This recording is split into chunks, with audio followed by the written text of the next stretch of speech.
Well, it's Wednesday morning, man. And they canceled work because of ice. So I'm working, getting the house fixed up here, man. Working in the lobby of the Hotel Orloff, ladies and gentlemen. It's a beautiful day in the neighborhood, ladies and gentlemen. And I'm glad you visited here on the Hotel Orloff, the show that speaks truth to power, the show that tells it like it is, baby, the show that will never be afraid to tell you the truth about the world. Hey, man, glad to have you here. You know something? And I mean this from the depth of my heart. It's, I've always wanted to have a neighbor like you, just like you. And I've always wanted to live in a neighborhood with you. So let's make the most of this beautiful day. And while we're together, I might as well say, would you be mine? Could you be mine? Won't you be my neighbor? Hi, neighbor. Yes, I was going to do a show that was canned and it ended. I didn't realize that there was a limit to how long you could leave the camera in pause. And so I put up a show that was only 20 minutes long a little bit ago. I am one of us. Says, good morning, Brad. Well, hello there. I am one of us. Um, but what us is remains to be determined.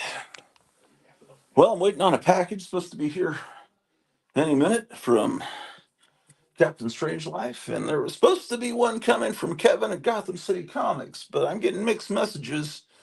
It doesn't show it's out for delivery, but it does show November 5th, which is today. So that one may be held up somewhere. We'll see. So I'm able to stay home and watch television and organize the house. I've already made some progress here. I'm kind of happy with that. Uh, okay. I've got a lot of things on my list, things to do. One thing is moving this Richard Nixon head upstairs to the Hall of Presidents. We have a museum up in the attic that where we have all the important presidents of the 20th century. Uh, there's something else I needed to do. Oh yeah. Oh yeah. Got this price guide of the official underground and new wave comics price guide. No one ever uses that term new wave anymore.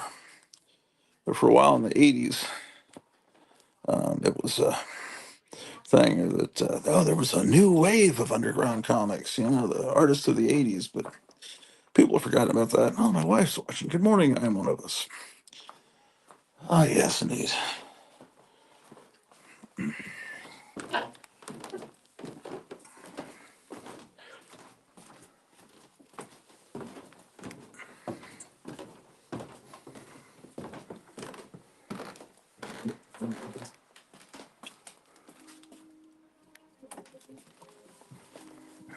Oh, I've got to switch the Wi-Fi.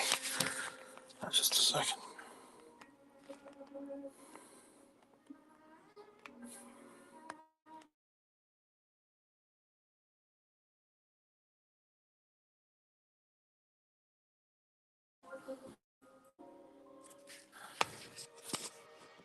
I'm trying. I'm going to try to get some sleep. Yeah, Gary Davis says that whenever he needs to go to sleep, he tunes into this show, and he wasn't meaning it as an insult. He just meant it was like a soothing voice that lulls him to sleep. But okay, so we got to move some of these presidents around here. Yeah, we've got some ice out there. It's kind of treacherous driving, so they have canceled work today. I guess I should put the presidents in order.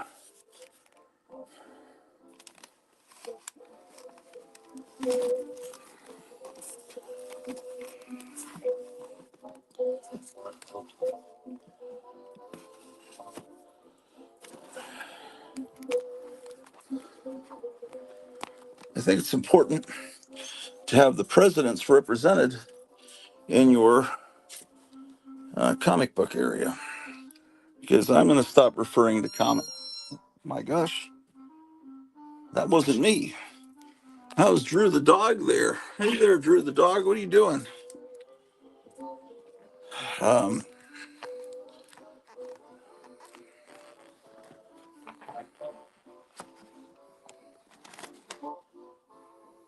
Discovered this group.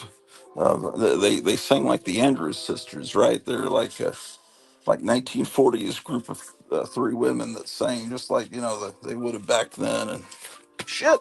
And then I noticed they had a song like one of those old um, war bonds songs, and they're singing about, "Are you going to vote for Joe?" I was like, "Oh, this is from back in right before they stole that election back last second." And so it's like, oh man, they completely lost interest in them singing. "You're going to put a vote for freedom today. Vote for Jeff." Oh my God. Not to be political or anything. Okay. We got a regular Mount Rushmore going here, man. Uh, let's see how this looks. What do you think? I guess this represents Joe Biden.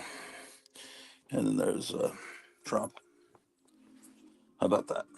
All right. So getting stuff done, ladies and gentlemen. Added a president to the Wall of Honor. Okay.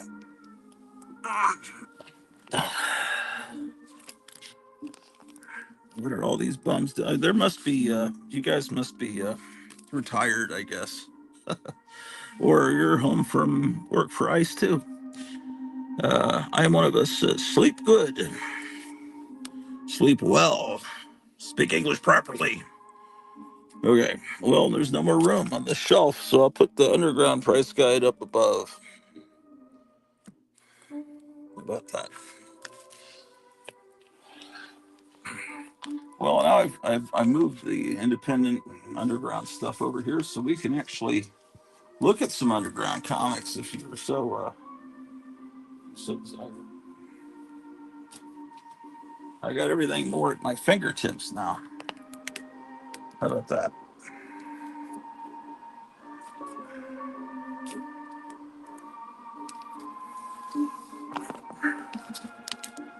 Okay.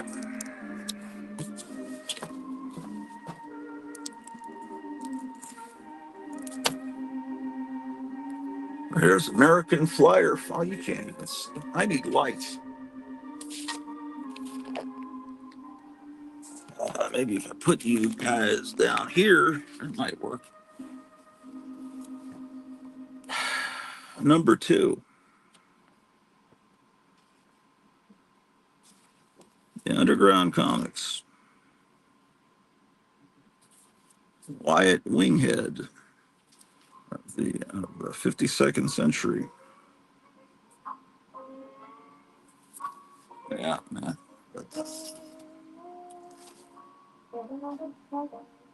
Here's a Gray Morrow comic. A Morrow. Can't show you much of that. Uh, what is this garbage and why is it in here? Uh,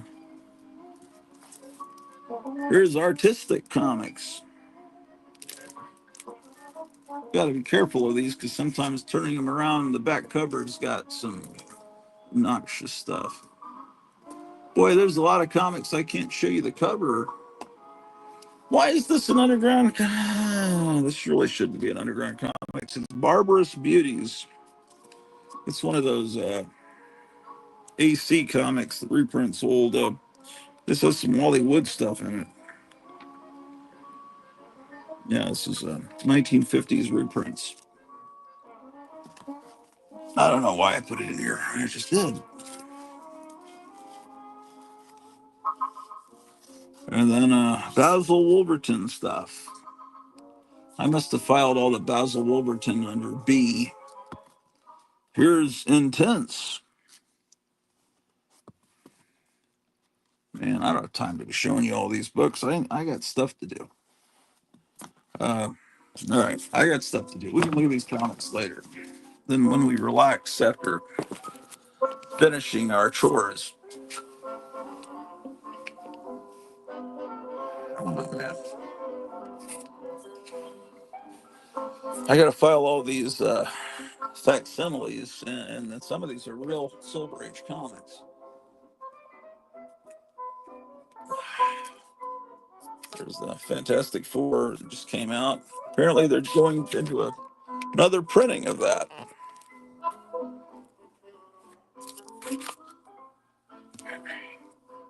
Oh my gosh. I Am One of Us says, Great President's Mask. Ugh. Yeah.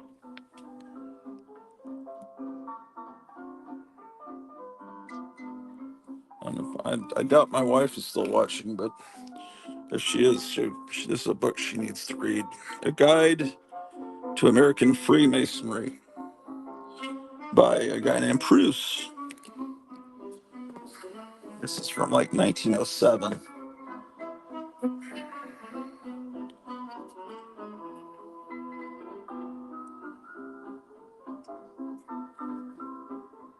Okay.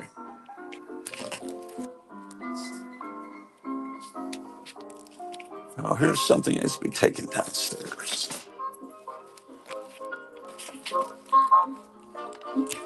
Well, look at this monster Collegeville costume. This is what my creature from the Black Lagoon was in. Put this over here.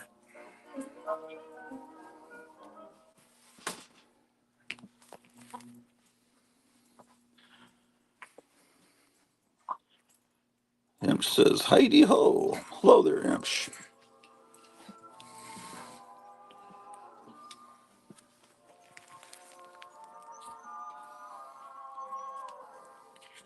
Every time I say Imp, I feel like Sean Connery. Hello there, Mr. Moneypenny. Hello there, Q. Hello there, Imp. Hello there, Ernst Stavro Blofeld. My gosh.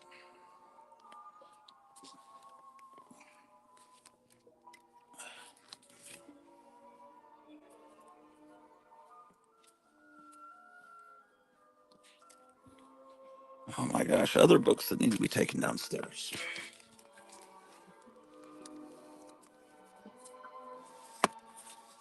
Oh, wow. This is my mother's yearbook. I ought to look at that. Here's only a cover from a classic issue of Wonder Woman.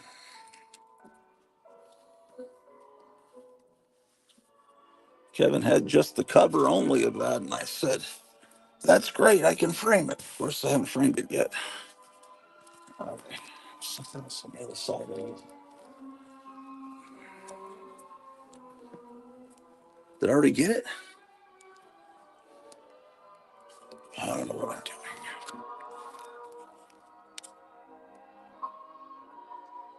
Okay.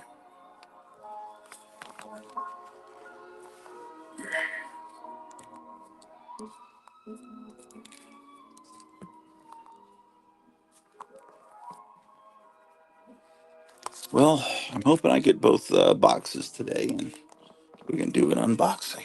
Then I can change the name of this episode to an unboxing. But I don't want to jinx myself by putting that in the title.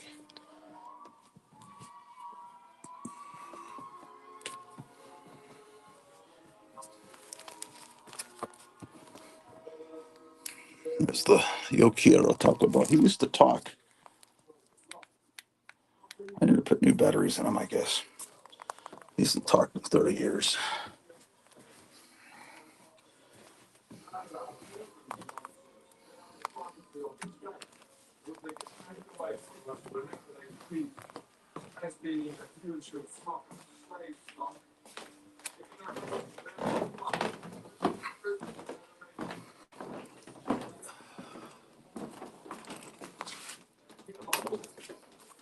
I really got a surprising amount of stuff done today. I'm not going to rest though until work would have normally ended. I'm going to work the entire day, just working to better the Hotel Orloff living conditions.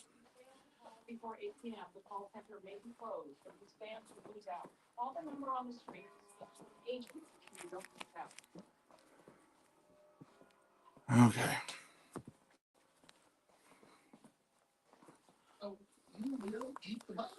Oh, there's a message from Kevin there. Good morning. Packages show up already? Uh, no.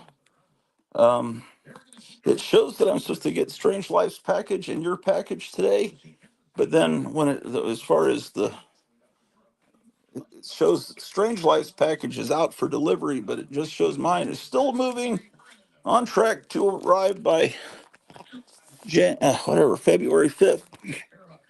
Uh, last time that happened, it wound up showing up the next day, so I don't know. I'd say that I'm not sure. Strange Life should show up in a bit. That's only one book, so that's not that interesting. This is Trinity College, and well, it is interesting. It's a great book, San Antonio, Texas. But it's not going to provide hours of entertainment to the to all the folks out there in television land. This is when my mom was in college in the year of our Lord 1946, right after the war was over. She was studying to be a teacher. Let's find her, man. This should not be just sitting on top of a box of comics. This should be on a shelf. I just realized, my mother had passed away in 2001. 11, 21. It's going on 25 years since I've seen my mother. Um,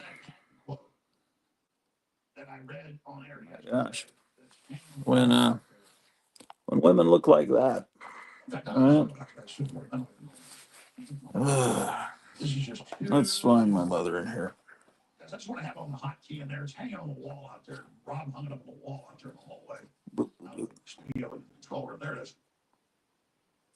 Okay. Yeah, I don't know what class she was. Okay, I got to remember not to look up my last name because she was not married yet at the time. Oh, there she is. Well,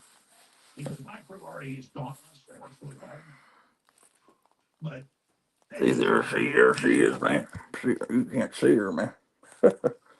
I just, yeah, I can't show it to because that's the people. That's what they use. It's like they always ask for your mother's maiden name in order to get whatever. So it's almost like your mother's maiden name becomes like a social security number. This one's a 43 Monticello. This might be my father's.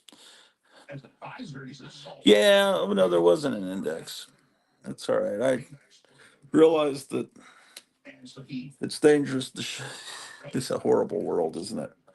Okay, this is look at this great piece of art at the frontispiece or whatever you call it. Okay, so this is oh no, this is gonna be her too. This is 1943 Thomas Jefferson High School. Yeah, isn't that look at that? They're all saluting. Time of great patriotism. Country was at war. And all the people in ROTC. That's the women's ROTC. Oh well, enough of that.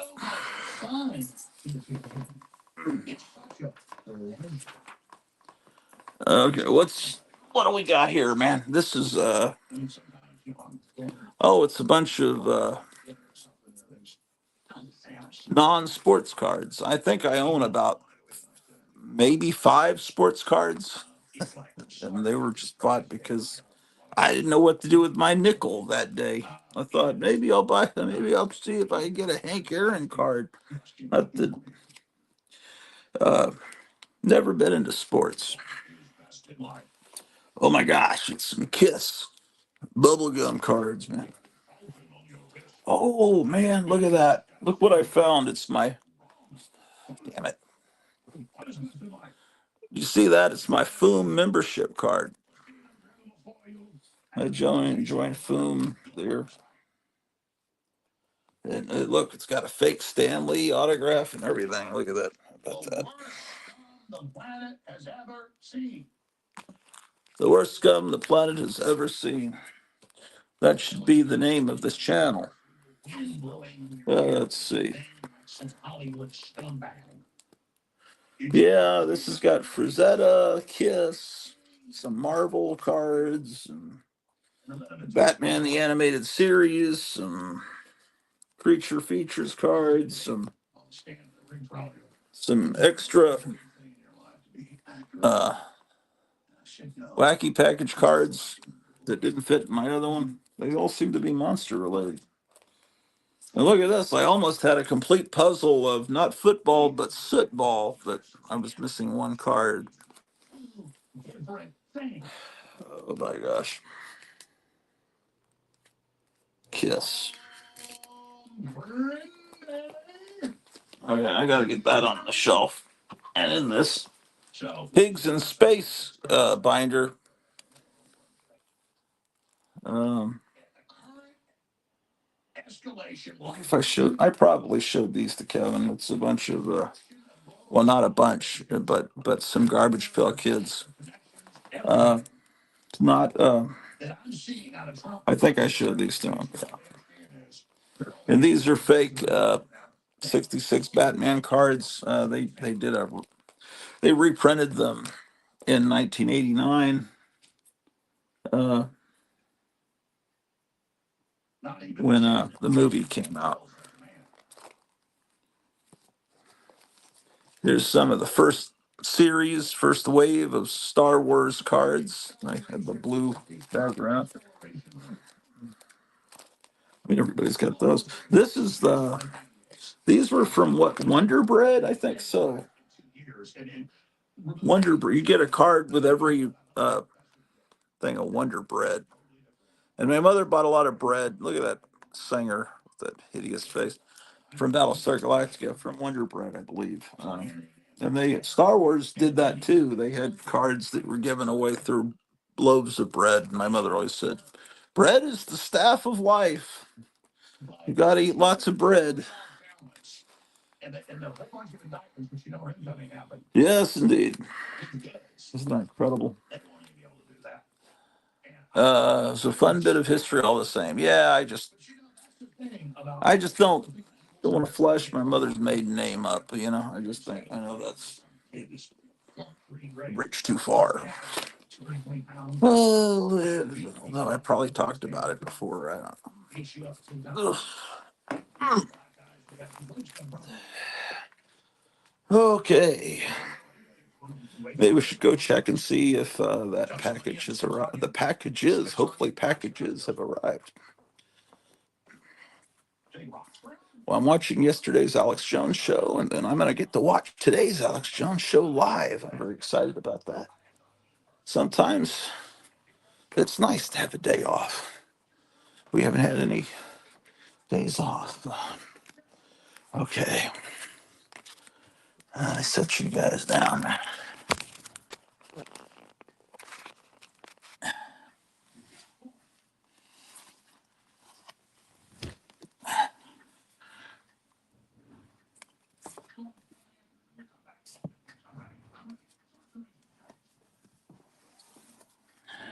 I got a bunch of Captain America graphic novels at half price books because I thought, man, this movie is so great. When The Winter Soldier came out and I hadn't been reading comics in years, I thought, are comic books really this great now?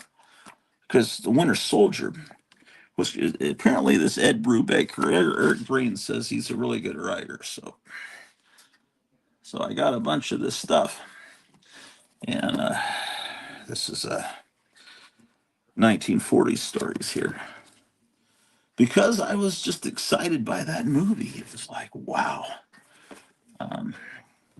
That was really a high water mark. I think This new Fantastic Four movie. The trailer looks. I have to admit, it looks pretty good, but I know I'll be let down. They're gonna screw it up somehow.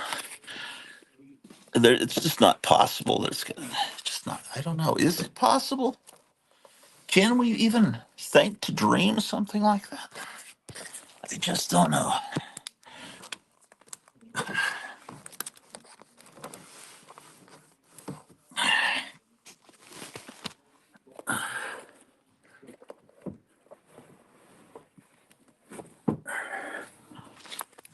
Okay.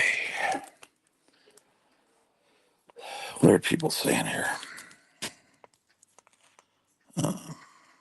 Justin says that Captain America run was very good, both writing and art. Yeah, I know. But by the time that movie came out, that era was over, right? Yeah, that's really disappointing. I used to look forward so much to every new Marvel movie, and then it just crashed. It was like we're on a beautiful ocean voyage. It's like the greatest thing, and then you hit an iceberg and you kill off Iron Man, you turn Hulk into a sissy, you essentially get rid of Captain America, and then you kill off the Black Panther, and then what else did they do? They did everything they could to just destroy everything and just crash it into the ground. Nose first.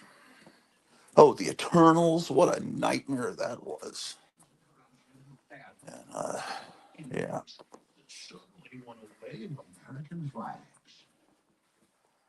Oh well, but it was something I was really excited about for a while, so they had to ruin it for me. Oh shit. Crap.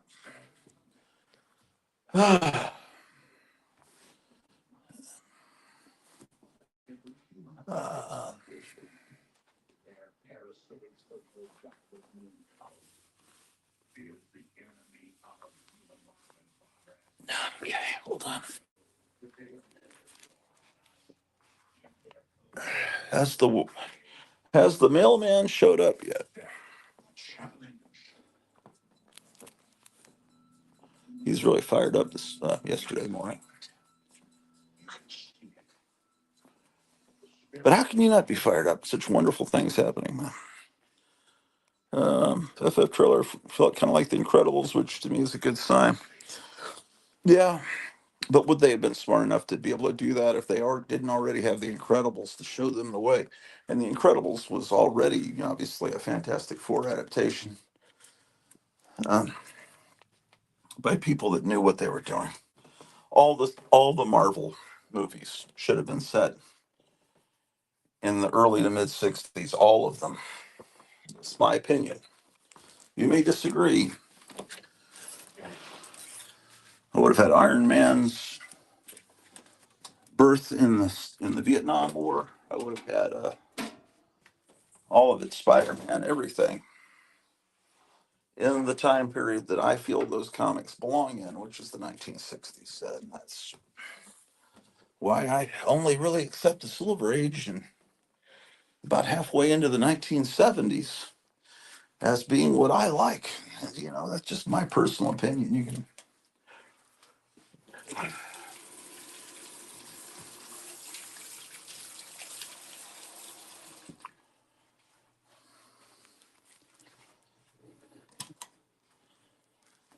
say, well, it's got Spider-Man on the cover, so it must be good. It's Spider-Man. Or, well, then by that token, you should really accept a modern Paul McCartney record as being just as good as something he was putting out in 1965.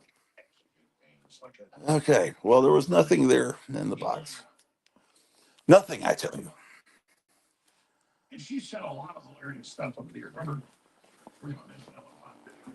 Okay. Well, I have my old father's yearbooks and I have my mother's yearbooks.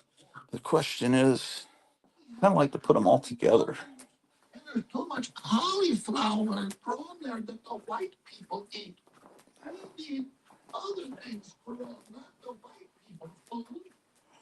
Okay.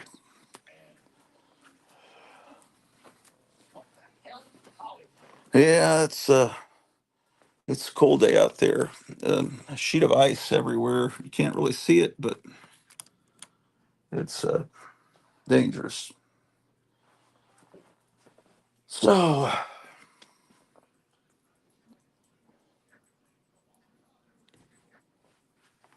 oh, you know what I need to be doing is working on Meyer's Batman cover. What am I thinking here? I got stuff to. That's something I really need to be doing. Uh,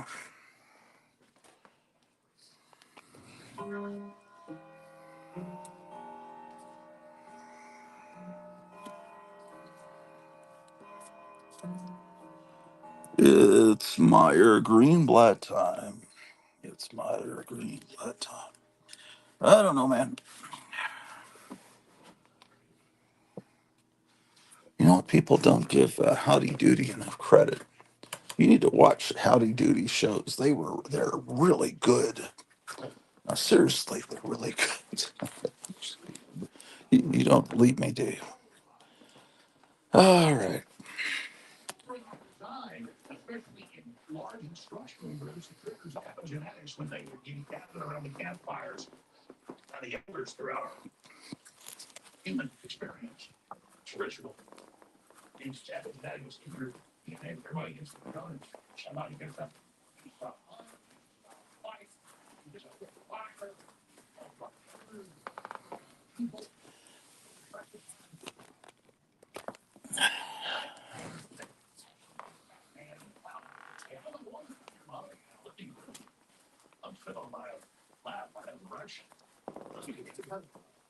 They'll move the Fantastic Four from that alternate 1960s world into the world of Riri Williams, and before you know it, trust me, it'll all be ruined. There'll be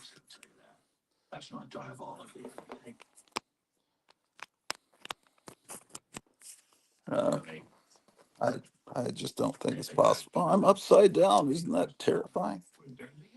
How about that?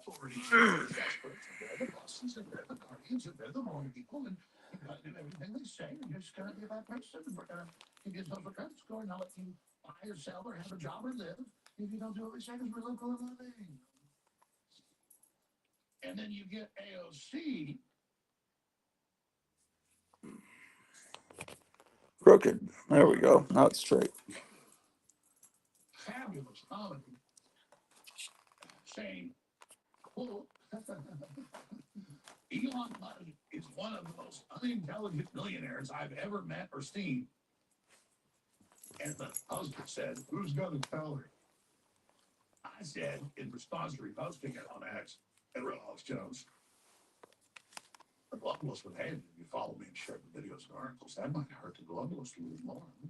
What's up, Mr. Drew the dog?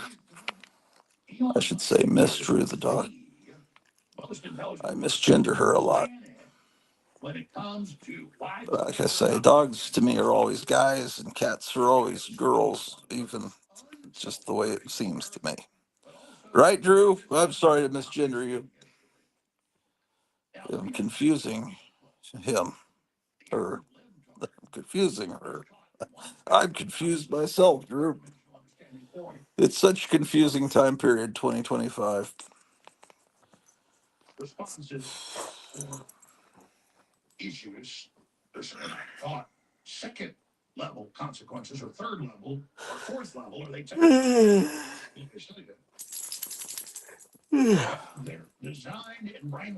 I wish I had mental powers and I could just will my water bottle to come over here to me. You know, like a, but I can't do that, right, Drew the dog?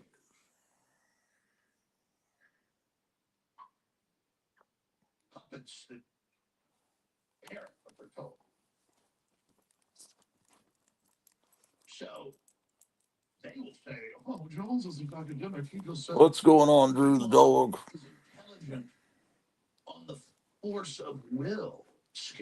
Trying to think. What is it I need to do? I need to vacuum. I need to What are you doing, man? What are you doing? How dare you? You're putting on some weight, man. She's really crushing my guts. Right, Drew? How dare you? You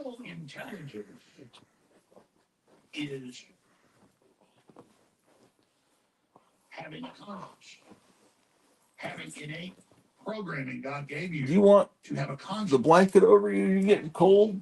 It's cold out there, man.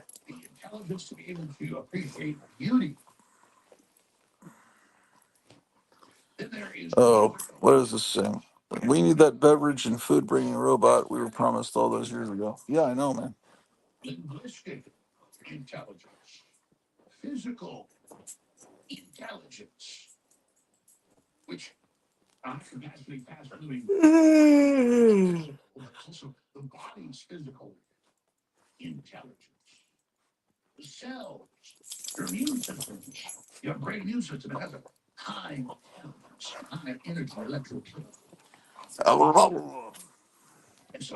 Okay.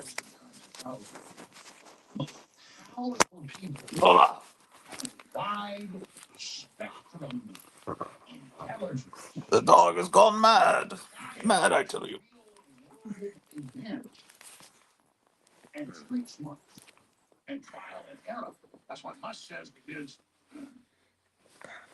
I think she wants second breakfast. Is that what they called it? The hobbits.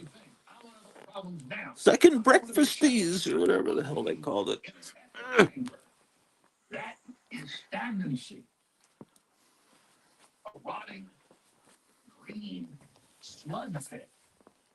A rotting green sludge pit.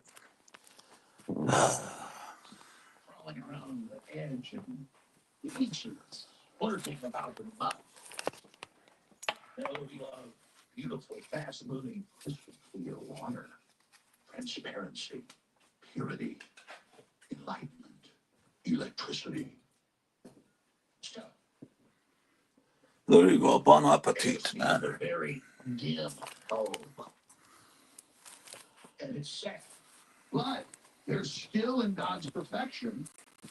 Well, I'm up. I can grab my spring water.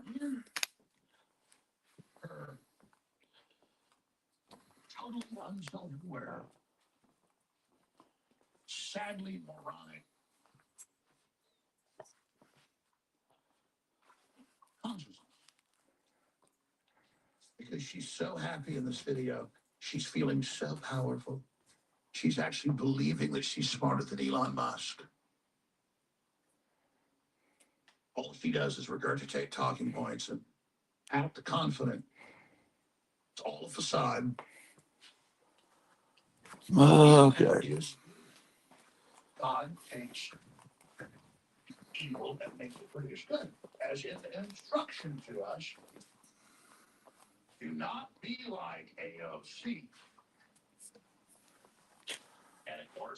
People say Animal Man. This was the '80s thing was really good. I've got this poster that was given away at the comic, so it's gotten bent. It's terrible. I don't know. I never read it.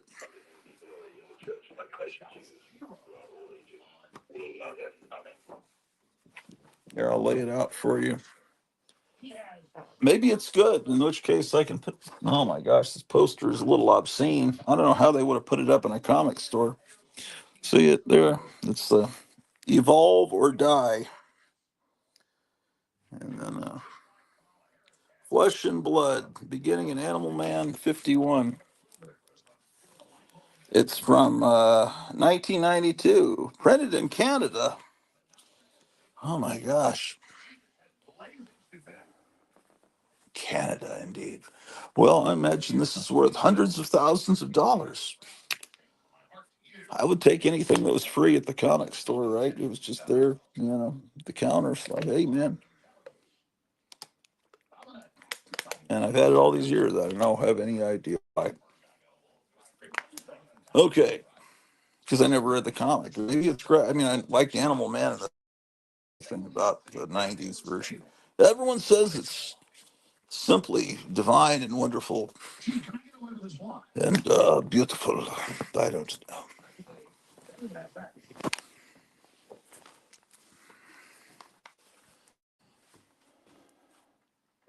Let's see what 25-degree weather feels like. Whoa, no.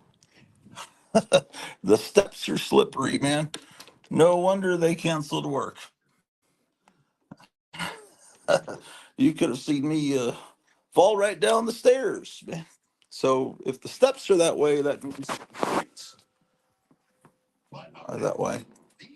What is that?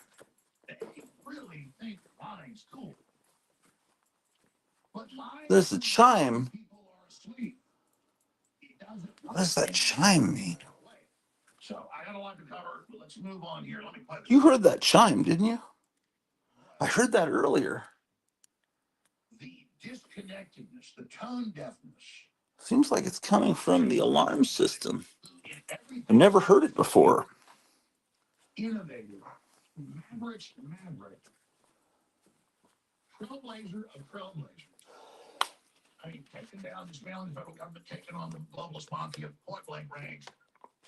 Oh, someone's talking to me.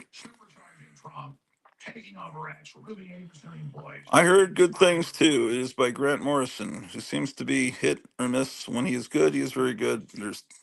There are too many other books I want to read. Maybe because you opened the door, it chimed. Oh, oh, yeah. I had opened the door earlier. Oh, you know what? It's supposed to say front door, but it's not saying that now. Now it's just making a little pathetic chime. I wonder if my wife turned that voice off.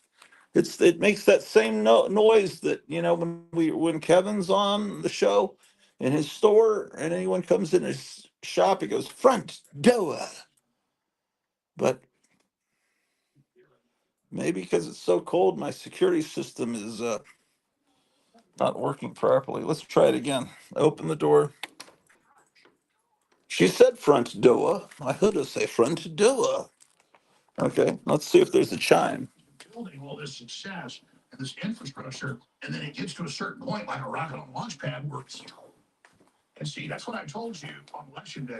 Very mysterious. Let's get to the bottom of this. Uh,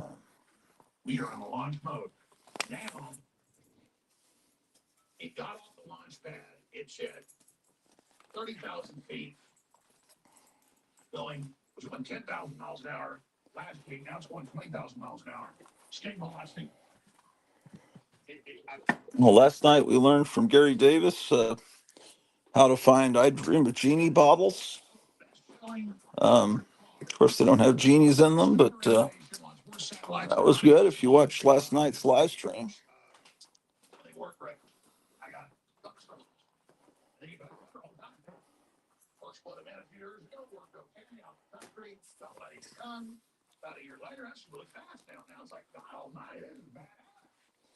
Oh, here's some stuff we can look at, I reckon.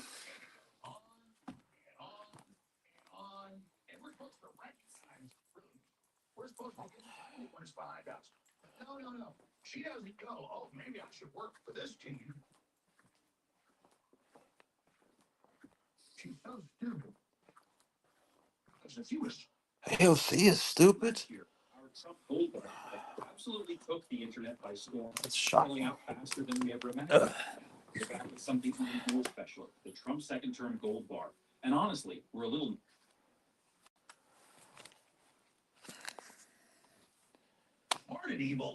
Okay. Look at this, man. What do we have here?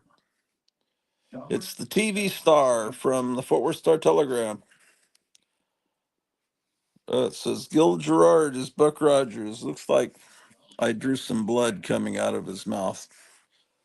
I guess I wasn't thinking that, decades and decades later, this might be a collectible. Oh, I was defacing it all through. Look, why wait? Look, I gave her a pig nose with a pencil. I was such a hoodlum. No payment until January to get this Curtis Smith, that thing probably weighed more than a pool table.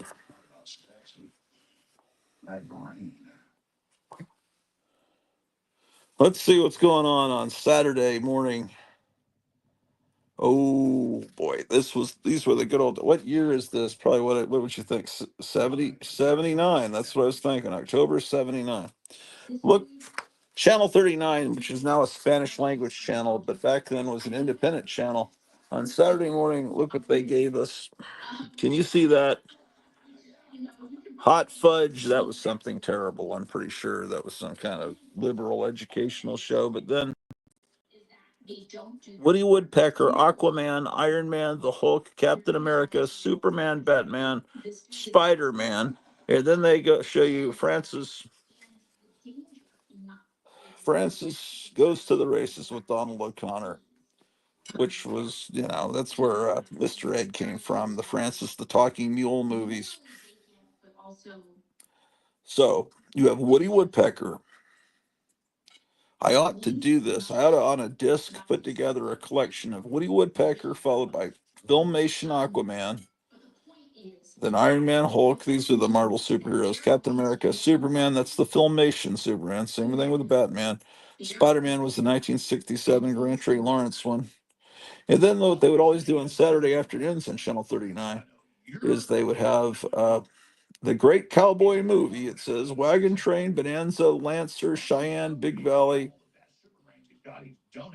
Man, and then in the evening they had Pride of the Marines, True Account of a Marine Blinded During Japanese Attack. Then the Bum Phillips Show. I don't know what that was. Time Tunnel. And then they signed off at 11:30.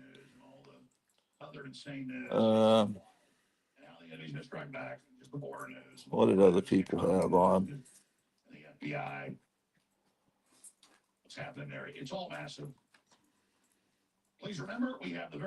Channel 11.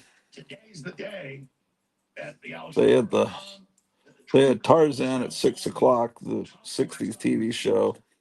And earlier in the day at 1 o'clock, they had Tarzan Escapes with Johnny Weissmuller and Marina Sullivan.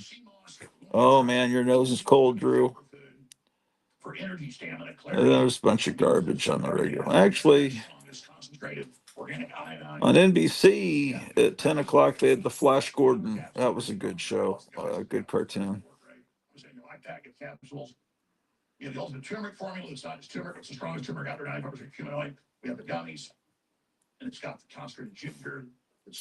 Trouble.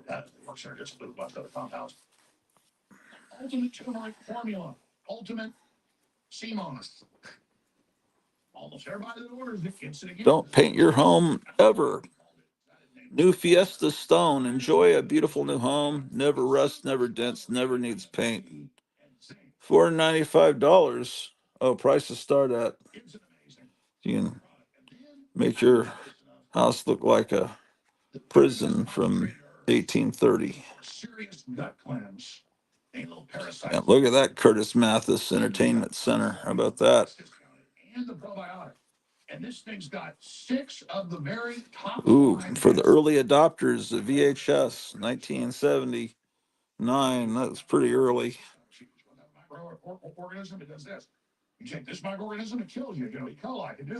These are the 6 best known bacteria.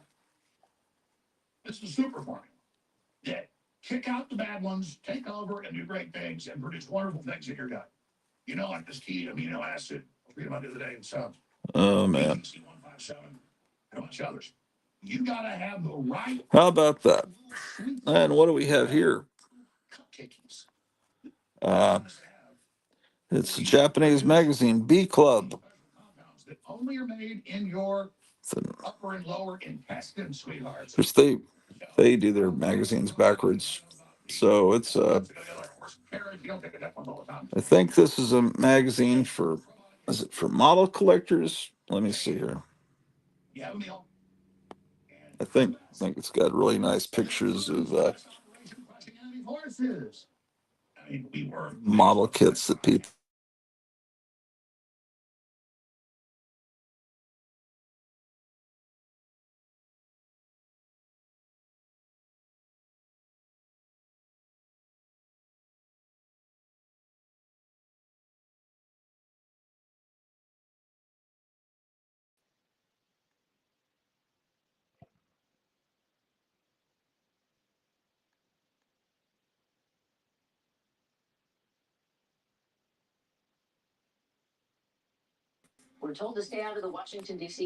Hey, am I on? You're on, but am I on? Can you hear You're me? on. I can hear you. Yeah, I realized because the picture started to went away that I'm still on the Wi-Fi for upstairs. So for the last Ah, 30 minutes, so now you're gone. I'm gone. I'm here. Can anyone watch me? Uh, what is going on, man? Now Paulo's spinning. Am I spinning? Meyer, am I on?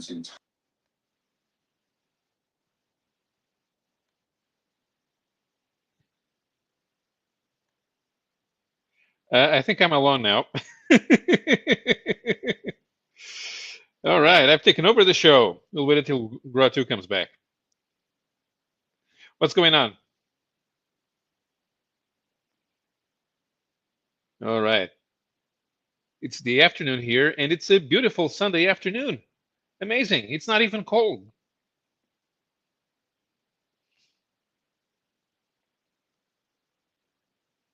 Not thinking much about comics this week. Uh, yeah, racing season is getting on. I'm thinking about cars. I'll just have to wait.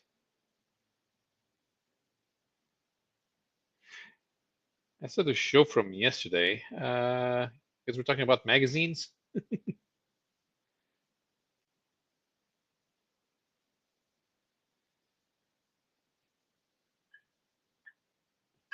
I'm gonna get me some water. Right. Yeah, I haven't been paying much attention to comics, which is kind of weird. We had the big event this weekend in France, which I can never have the time and money to go to. And one of the guests of honor was John Romita Jr. actually, which is not usual. They don't usually pay attention to people who draw superheroes. When they have Americans, they're usually guys who get published by Fantagraphics. But they had John Romita Jr. and they had a Superman exhibit, and I'll probably talk to a friend of mine. I'll do a live show and we can talk about. There's a city in France called Angoulême. Now imagine that the entire city gets behind the comic book show, and you have as much action as San Diego and New York combined, and yet nobody's selling old comics. It's the publishers that are there selling their new comics, and there are a bunch of people come from all over the world, and they try to sell the rights to of their comics to everyone else. Instead of an artist's alley, you have the international rights alley, and you have your uh, graphic novel made in Sweden, and you're trying to see if people in Greece wants to buy it. Of course, the big win is if you get somebody from France to buy it, because then you can probably print about 2,000 copies, and for an independent graphic novel, that's a lot in France.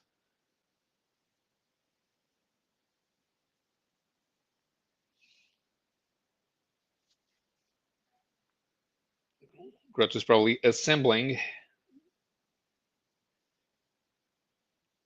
everything he needs in another floor.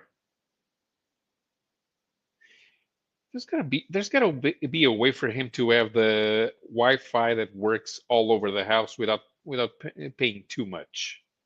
Just the routers and stuff,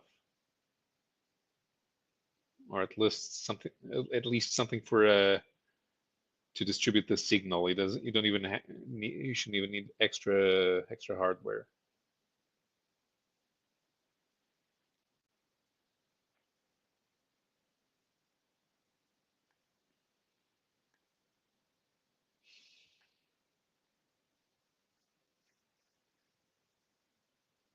In the meantime, what's going on? Did you annex Canada yet?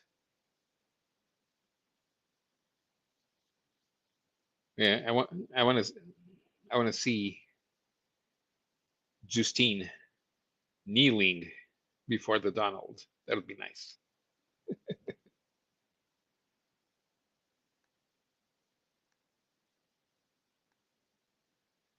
thing is so annoying.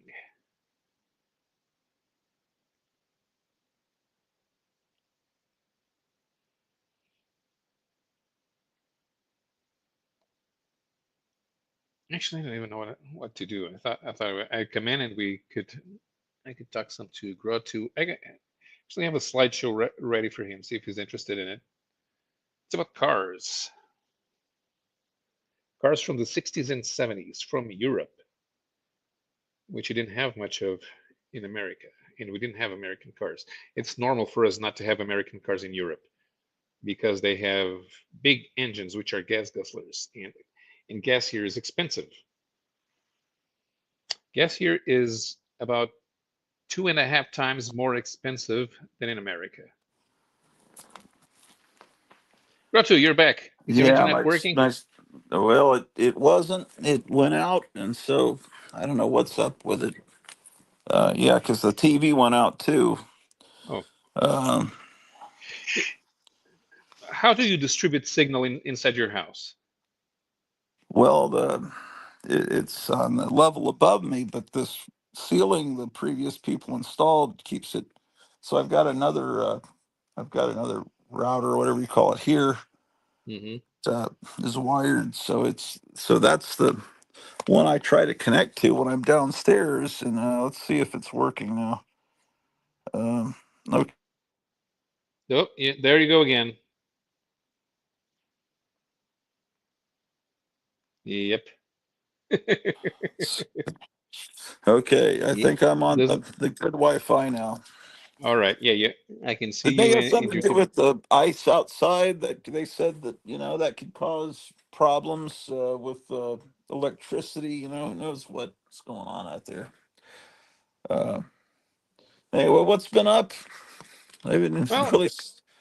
yeah, not much. I have something to write later about the Chinese flying car. Chinese flying car. Yeah. This is a flying car. It doesn't fly much, but it should be able to fly. It's from the Xpeng brand. Les Frontier says, "Hi everyone, this is unexpected. What unexpected that I'm on today, or what?" Well, it's pretty early for you on a weekday, right? Well, yeah. Well, I don't know if you saw the beginning. My work was canceled today because there's a sheet of ice. It's just Hmm. dangerous going down the steps, and it they were going to have work called early, but they decided that it came early. Because just driving. I drove to work, and then I realized that then it was canceled. Um, because the ice, as soon as it hits the windshield, instantly was freezing, and before you could defrost the window. So it was kind of treacherous. Myers says the turbine car. Oh, wait, I didn't read this other thing he said.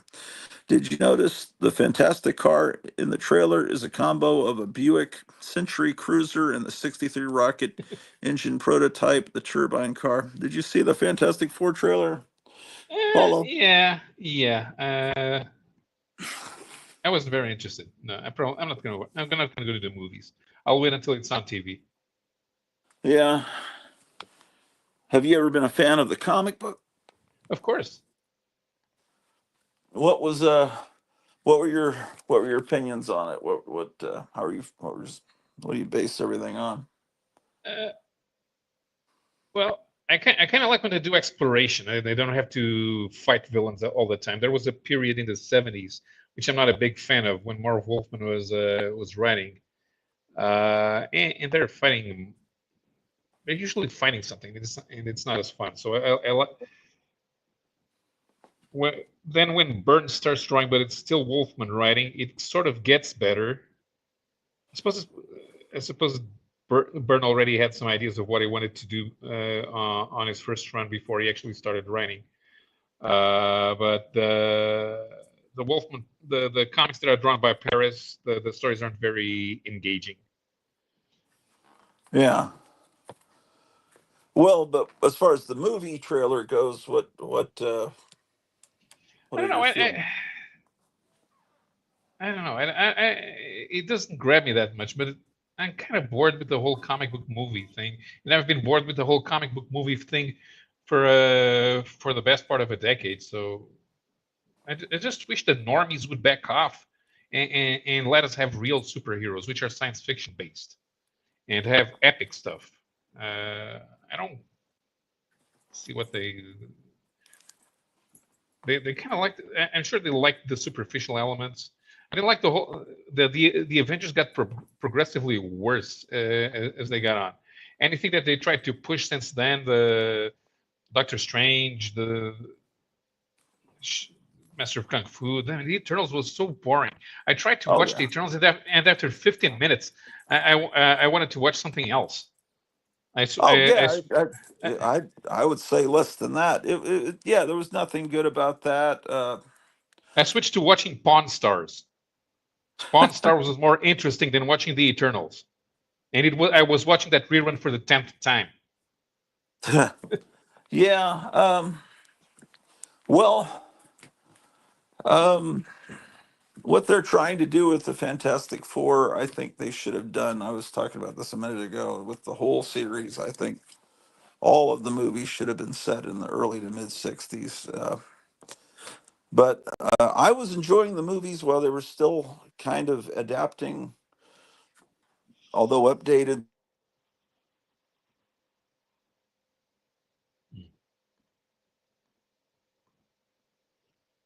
modern stuff.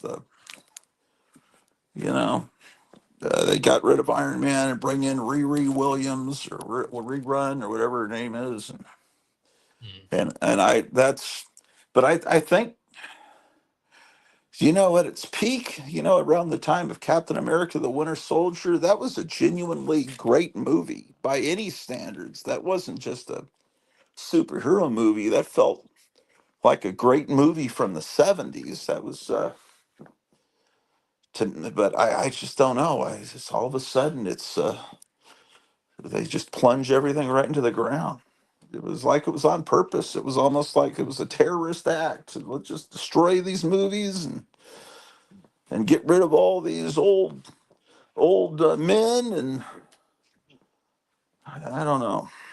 Yeah, of So I course have that no doesn't interest. work What because I have no interest in is like the new Captain America movie. I like that guy as the Falcon. I don't want to see him as Captain America. I don't look, care about. I'm a very big fan of the Falcon. I think the Falcon works very well. The Stan Wilson works very well as Steve Rogers' friend. Yeah, And yeah, and if you try to take that away from him and try to make him a second-rate Cap, it doesn't really work. Everything that they've tried to do with Sam as Cap has utterly failed. It's Sam is acting out of character. They have Cap acting out of character. Sam's acting out of character. Everyone around them is acting out of character. yeah. Captain It's not. America never would have stayed back in the past. I mean, they could have had him go back and have his last dance with her, but then I've got to go back, because I'm Captain America. I can't, and that would be like that great scene at the end of the first Spider-Man movie, the original, where he has to walk away from Mary Jane at the, what was it, a funeral? I don't remember what was happening at the end of the first Spider-Man movie, but he couldn't tell her what was it, what happened exactly. It was a real dramatic scene right out of the comics where he had to walk away from her. Oh, he broke up with her because it was too dangerous. Yeah, that was really good. Stuff like that. But they shouldn't have let Captain America should still that idiot that plays Captain America. What is he going to do? He has no career except to be Captain America. He's never going to be, uh, a great, actor of all our time. He should have stayed with it. And Marvel, Disney, whatever, shouldn't have been that stupid. They should have kept that guy, and they should be still cranking out Captain America and the Falcon movies with both actors. I have no interest in seeing this new shit, and they're just so dumb. They have a Black Panther franchise that people are loving. It's like, well, the actor died, so we got to kill the character. That That makes makes no absolutely no sense. sense. It's like, yeah, so well, but it's okay. He's got this 16-year-old sister. She can be Black Panther. Are you? It's just so stupid. How many? thousands of African American actors that are just as charming. Could you have gotten it just like they did with James Bond franchise? You could have kept going with Black Panther. I mean, his face is completely covered. It's like he could be any guy. Just get a different charismatic actor. Get a guy that's actually from Africa with a real accent. I don't know. Yeah. That would have that would have been great, and people wouldn't have said that's wrong. You should have kept. No, they'd be saying, "Oh, that's great. The replacement really is from Africa." That would have been the thing to do. It doesn't take a lot of brain power to figure out they don't have to just quit because the guy passed. It's sad. Put a tribute to him at the beginning, at the end, whatever. But don't just kill off an intellectual property that's just now being discovered by the population. That it's just one stupid decision after the other. But Fantastic Four the trailer to me looked good, but then I know that they've got the girl Silver Surfer. Uh, I just don't know. I have a feeling they'll fuck it up. I don't really like. I like the Thing to look the. He looked pretty good, but they have to have him in clothing. I mean, the Yeah. last Fantastic Four movie that whatever fucking idiot made that, they had the Thing completely naked throughout the whole. I never saw it, but I saw the. It's like why? So you have the Thing without his shorts, and now you have him completely clothed. I guess to save money on CGI. I don't know. It's like in the Spider-Man cartoon where they didn't draw all the lines on his suit. That's too hard. We'll just draw the line the webs on the head and the arms. I'm looking for a remote control. That's why I'm wandering around. If you're wondering, Yeah. yeah. And I don't trust DC to ever get their act together. It's Warner and it's Superman and Batman, and there will always be some low-level idiot trying to worm his way into the production team and have dumb ideas. Always, it's guaranteed. Dumb ideas. Yeah. Well, I I'm I'm not sure about that yet with James Gunn. I have confidence in him, but I'm also leery of the guy because I know the guy is, if not um, a pervert, he's at least complicit with him or finds perversion funny and likes to have close-ups of guys' butts and crotches and he can make a great movie, and but he also has this sense of humor that can go in very unpleasant directions. But I'm cautiously optimistic about the Superman movie, including some of those '90s hero or '80s heroes that I don't care about. I still don't understand. At what point did Hawk Girl become the? Is it because of the Justice League cartoon of the '90s? Why is she eclipsed Hawkman? Why is she a character in Hawkman without Hawkman? Well, there's usually a rule in action adventure that you can have one girl for every three guys. And the Justice League has been unbalanced in that number because it's usually guys. So you can have Hawk Girl instead of Hawkman because the idea is that Thanagarians are interchangeable. Uh, yeah, I don't know. It just doesn't make sense. It's just it. I mean, he could have thrown in Wonder Woman. I mean, They had Wonder Woman. What they didn't want to do is throw in Black Canary because she's not that powerful. well, I don't know. I guess they could have used Zatanna. I think she makes more Yeah. sense in the Justice League than Hawk Girl. Well, I don't know that And that's. they have this huge amount of aliens on the Justice League franchise, and Hawkgirl is an alien. So if they had used Zatanna, not only do they take care of the magic power set, which they didn't have any, and they also have another Earth person.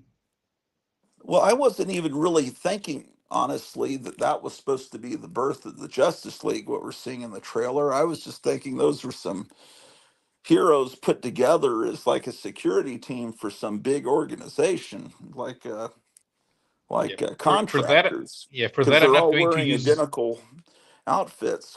And Mm. I think that they're going to be maybe shamed by Superman and turn around and realize that.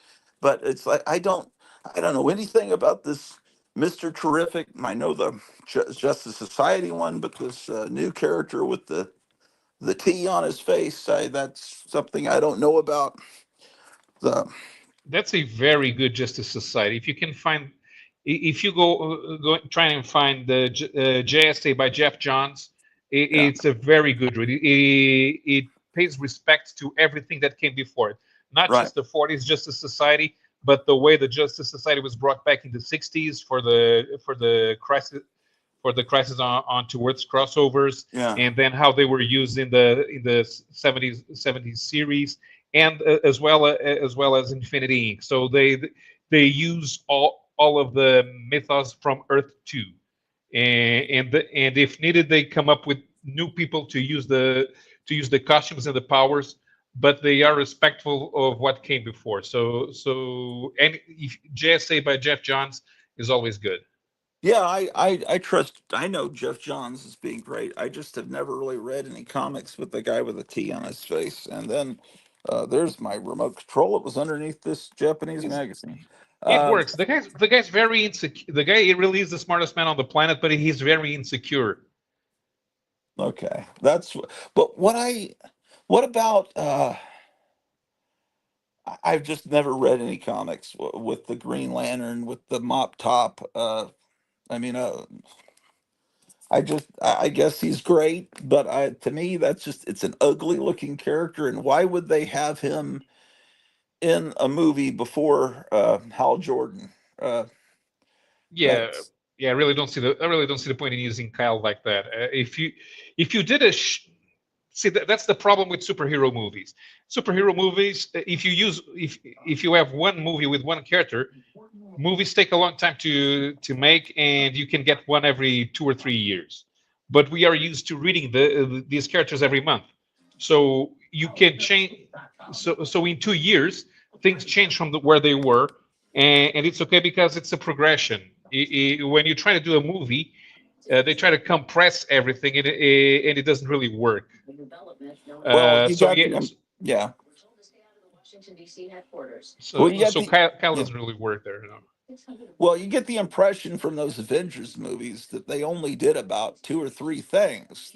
Like in between the Avengers movies, that Mhm. nothing happens.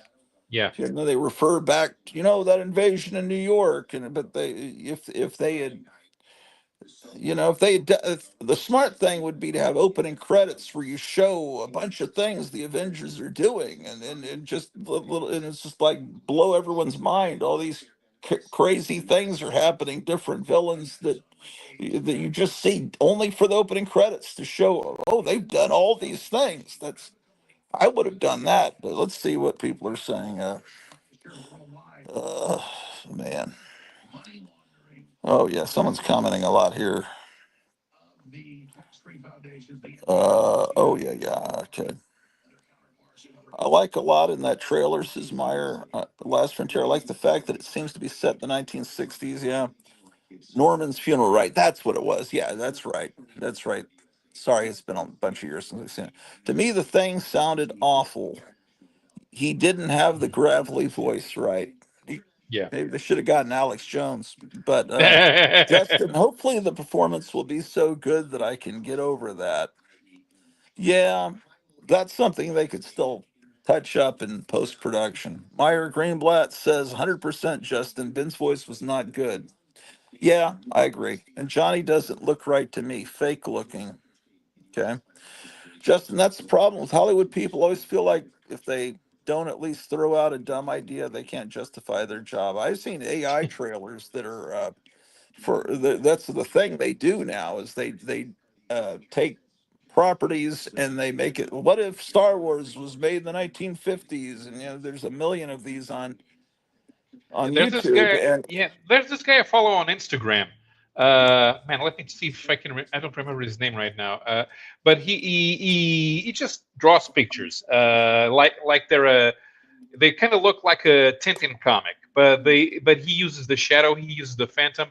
He likes Indiana Jones a lot, and he's even done a crossover between the Phantom and Indiana Jones, and it looks fun. Let me see if I can find the guy because I don't remember his name. I should have it written here.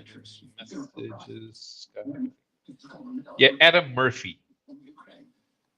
If you look for Adam Murphy art on Instagram, you find the guy, and he has loads of pictures with the Phantom and Indiana Jones and no, not Tarzan. He didn't do Tarzan, but Tintin, and because it's all set in the past, it looks very good, and it looks like an old Yeah, so cartoony.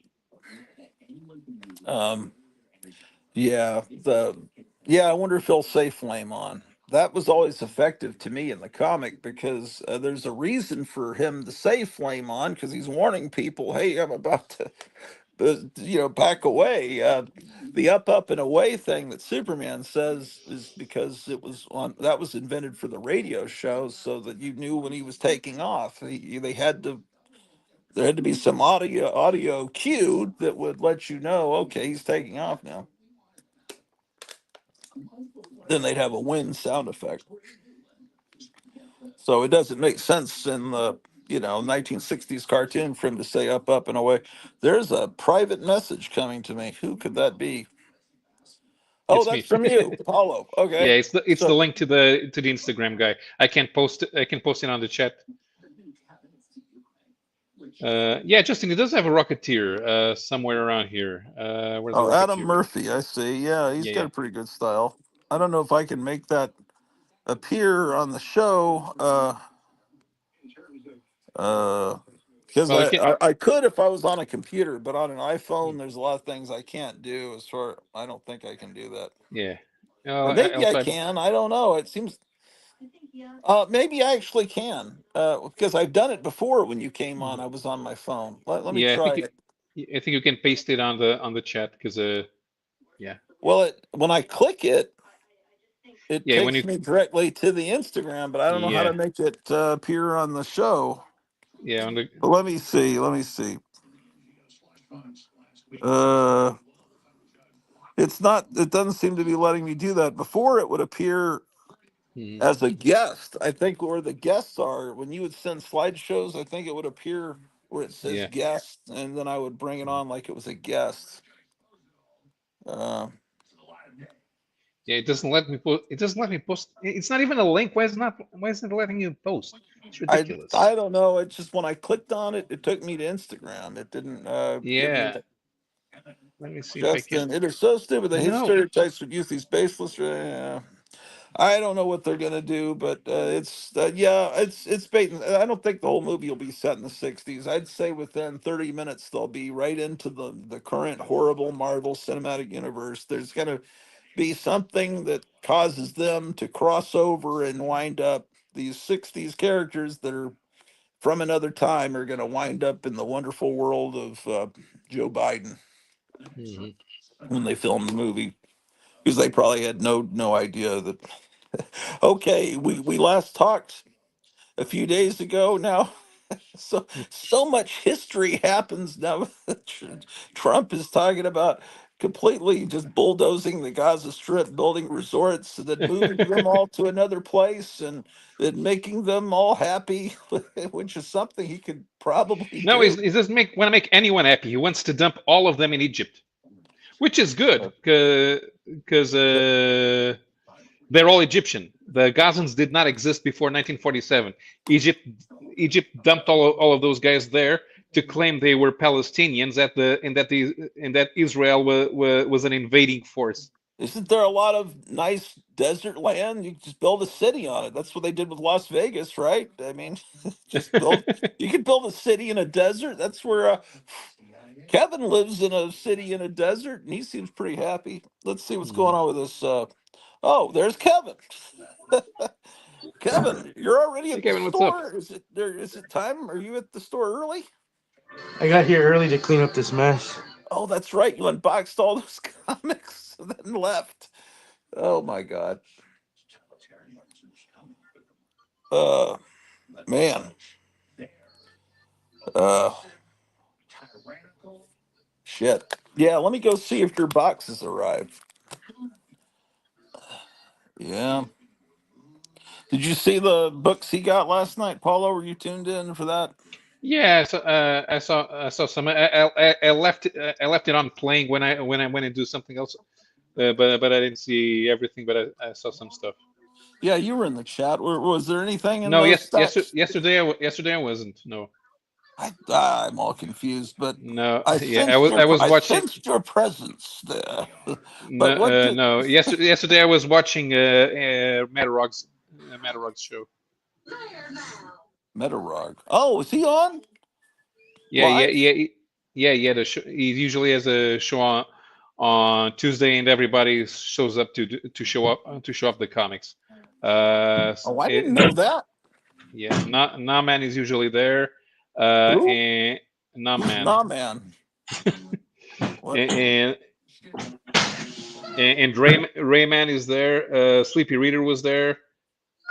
Oh, Uh, who was the first guy you said? Nah, man. Naman is a guy from Vietnam. He Oh, usually nah, man. Oh, okay. yeah, he does drawing streams. Oh, okay. Wow. Well, yeah. I don't know. I guess I don't get notifications from Metarog anymore. You have Yeah, to go man. to everything that you're subscribed to, and put and click on notifications for everything. Otherwise, they never tell you. Yeah, I'm pretty sure I've got notifications set up for Metarog. I don't know why it would go away because that used to be one of my favorite channels. I just kind of forgot about him. Uh, he that's what last night was Monday night. Yeah, Tuesday. Tuesday night. Yeah, I don't normally. I went on just because Kevin had said he got some boxes of stuff. I wouldn't have normally gone on last night. Um, yeah. It was mostly a bunch of TNA covers, uh,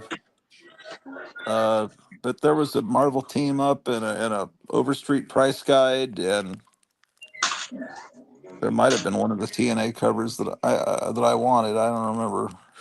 It's just a, but there's some good stuff like that. What he's showing there, I mean, that's a nice cover. I don't know what the interior of the book is like, and I'm sure that's probably $100 book. So that's not even something I'd consider. Yeah, I noticed when you were talking about Betty Page magazines, Oh, that part of I was definitely on. I oh, definitely yes, paid attention that's to. Yeah, so. That was the second collection he got. I brushed my teeth, and while I was brushing my teeth, he bought a collection, and that is something I'd be super excited about. But I have all those magazines. But someone out there should get those. If Kevin doesn't, if I was Kevin, I'd keep those. Uh, there was one '50s magazine, that same digest size that was a common size for the girly magazines in the '50s.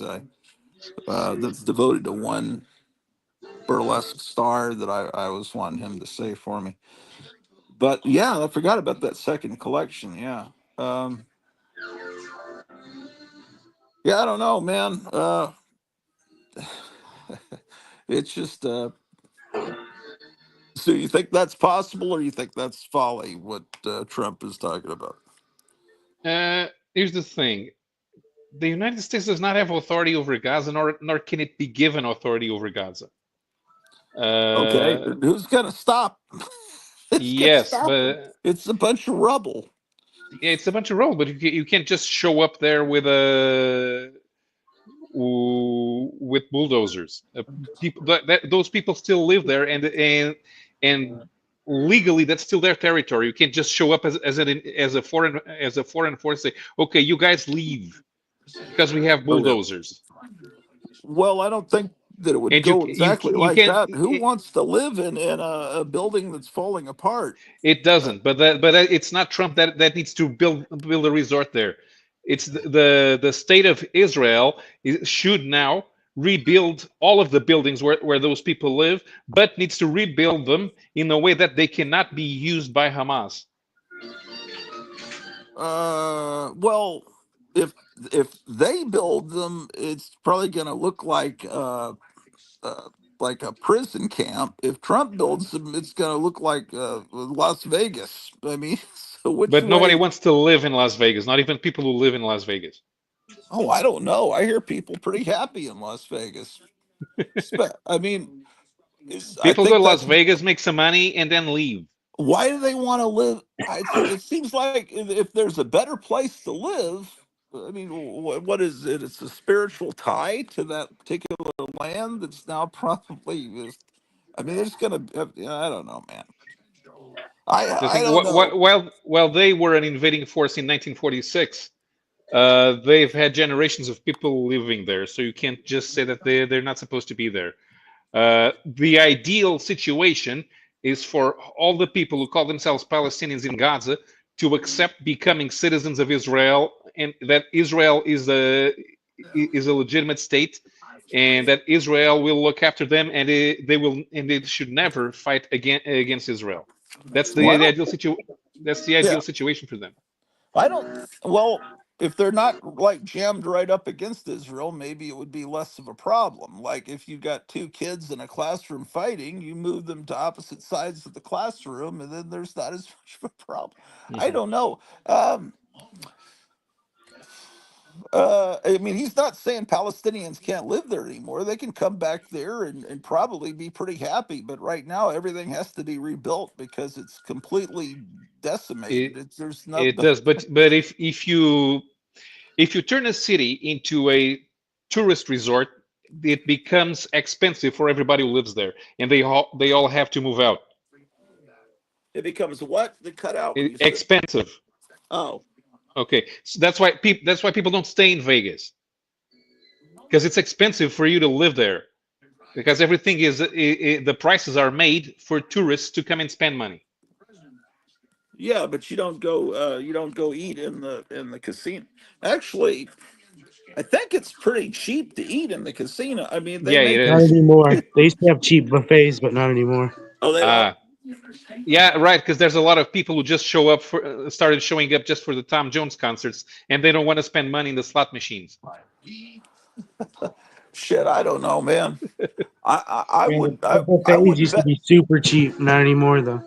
Yeah, I because wouldn't bet against Trump right now. I wouldn't bet against him. These people, because it seems like right now everything he's saying may sound insane, but uh, Netanyahu said, all right. Let me put it this way then to you: who's going to pay for that? Are you going to pay for that? well, it's very possible we could once he gets rid of U.S. aid. Once we're trying to stop figuring out how to save transgender butterflies and but concoct diseases to spread but across you're still the talking world, and about rebuilding a space for 6 million people with U.S. taxpayer money. well, maybe I think what he was talking about was getting people in to build it, not the United States, but I think there's a lot of people that companies that would come in that would want to build there, and they would use their own money. And No, that's no, what no, he was no. talking about last night at that press conference. Nobody uses their own money to build. I would say that there are people that will invest in building things if they know that there's That's a not how we profit. build things in Europe. In Europe, you make up a scheme so that you use taxpayer money to fund the building, and then you keep the profits. Well, I don't think that's the way it's going to work here because Trump's just trust me. Watch what happens. It should be wonderful. Mhm. Or maybe the current situation is preferable. A war that will continue on for many more generations, and Well, people will you live you in may you horror may and need fear to and filth. you may need to convince Saudi Arabia to conquer Qatar. Yeah, I'll call him up tonight, man. I got him on speed dial, man. No, no, but I think Trump I'm kidding. Trump should convince the king of Saudi Arabia to conquer Qatar, and then there's without financing from there, Hamas can't continue doing any war. Well, we'll see what happens, man. I don't know what his plan is. Nobody really knows. Hold on. But that's what he's been doing. That's why he's a billionaire. He was given $1 million by his father and turned it into billions. People say, "Well, he just was born No, rich," that's not And how you so, work. You were given it was given $1 million by his father, and then he used that $1 million as collateral to get the banks to pay stuff for him. okay, That's how rich people work. They don't actually spend their own money. They well, that's borrow. fine. But if I had $1 million, if I won a lottery tonight, it would be gone by Saturday. And so, if you can take $1 million and become a billionaire and have gold stairs in your house and probably a gold toilet, well, then that shows that Uh, you know how to do things. You can get but things done. I'm the type of guy that if I became a millionaire, I wouldn't tell anybody. Oh, I wouldn't tell anybody, but I'd still have it gone pretty quick, man. Right, but I already decided what kind of car I'm going to buy, and it's not going to be expensive. No, man. Yeah, invest in your home, not in a car. Yeah, or not. Of course, You a can million invest. dollars is You not can invest in much your home money here. today. You need to have a house that looks functional enough that it can't be condemned. Because if it looks new or renewed, they raise your property taxes. Yeah, let's see what happens if they can get rid of property tax, because as long as property tax exists, Elon Musk said this just the other day. It's just you're always renting from the government. You never truly own your house, Hmm. and if they can get rid of, like we were talking about the other day, income tax and property tax, then everyone's going to be, there's not going to be anybody against Trump. And AOC is going to start saying, I think I'm in love with Elon Musk. I'd like to have a baby with him and name him after an algebra problem. Uh, or, I'm still convinced that Elon Musk is an agent of Klaus Schwab. are you serious? You really think so? Yes, yes. The whole plot is to get take away things from poor people. Okay, well, I don't know, man. It's fun living in a Ian Fleming novel, isn't it? I was thinking the other night, it's like, how do I see old episodes of Get Smart? Is that streaming anywhere? I don't know, man. I haven't seen Get I've, Smart in forever. I've got the first season on disc, but I don't know how to watch it. I'd like to watch that. Hold on a second. Hold on a second. How do I do this? Okay. Well, I've got this. This fell down. This is a hand painted Friday, Saturday sign. I headed up over Hitler's Madman. This is and you see that John Carradine movie. It's basically a Hmm. Dracula movie, but Dracula is a Nazi, came out during World War II. So this was up above it, but this is not as good as this one. This one looks more time period correct. Mm. So I got to get up on a stool and put that up above it. I've got a bunch of these date cards that I need to put up over posters. That's Hitler being Dracula is surprisingly correct.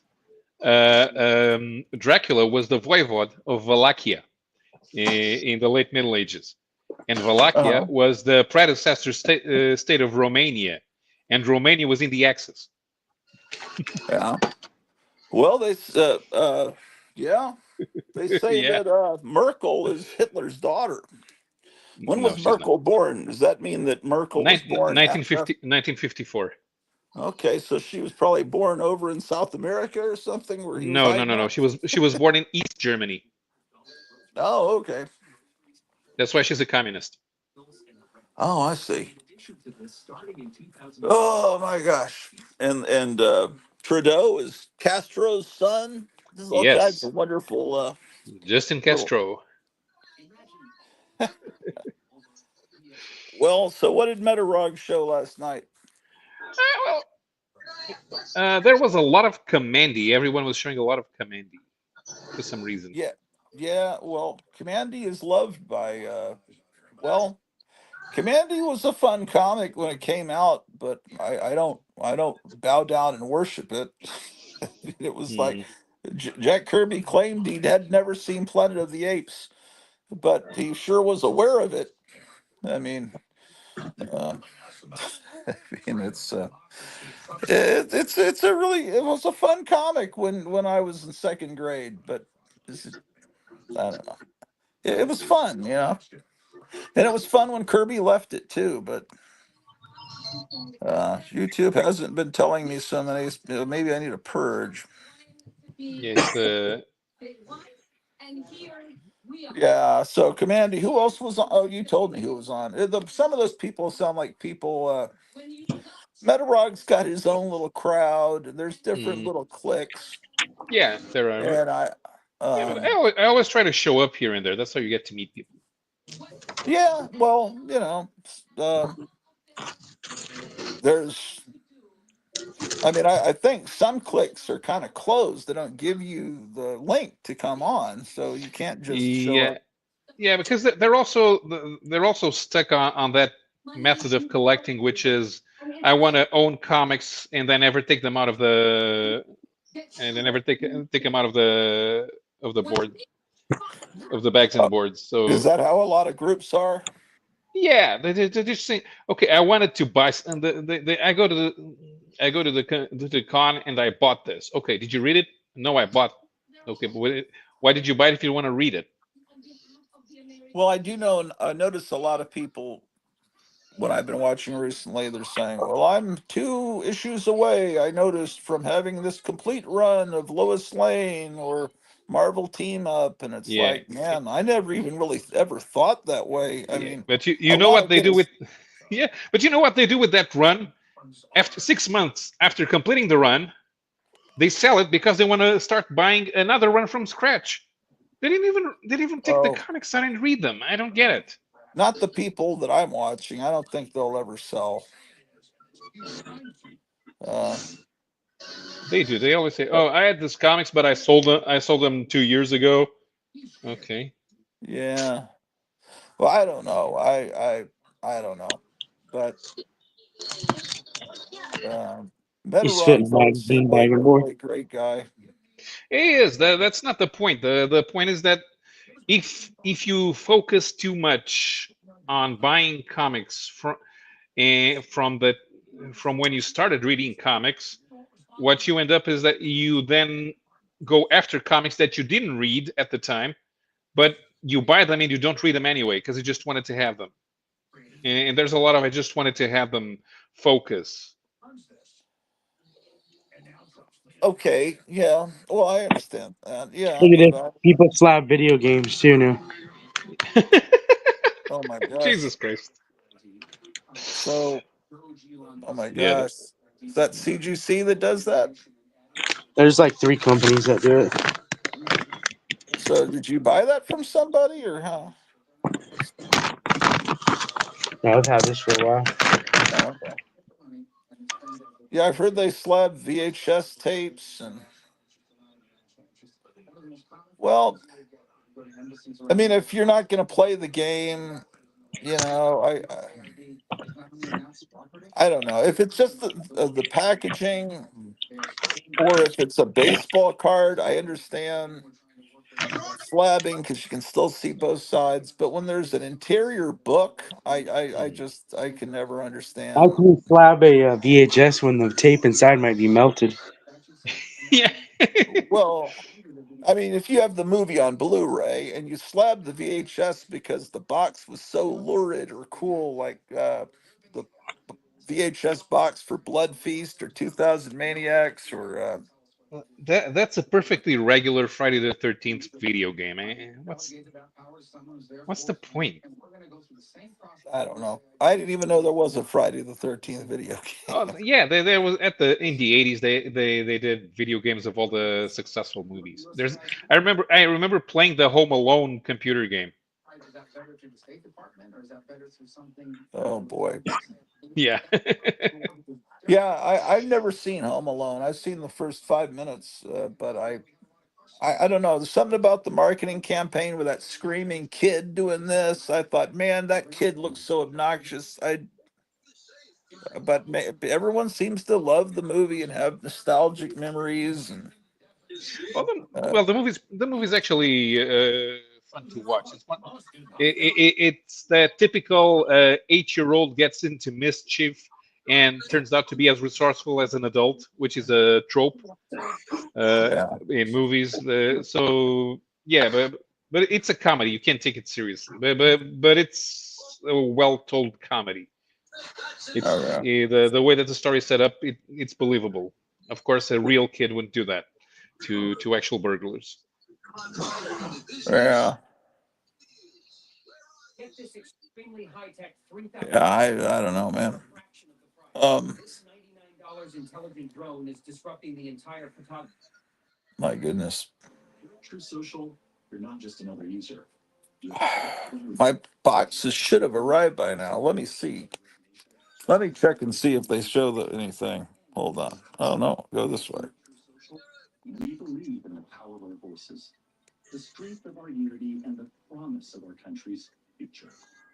Okay.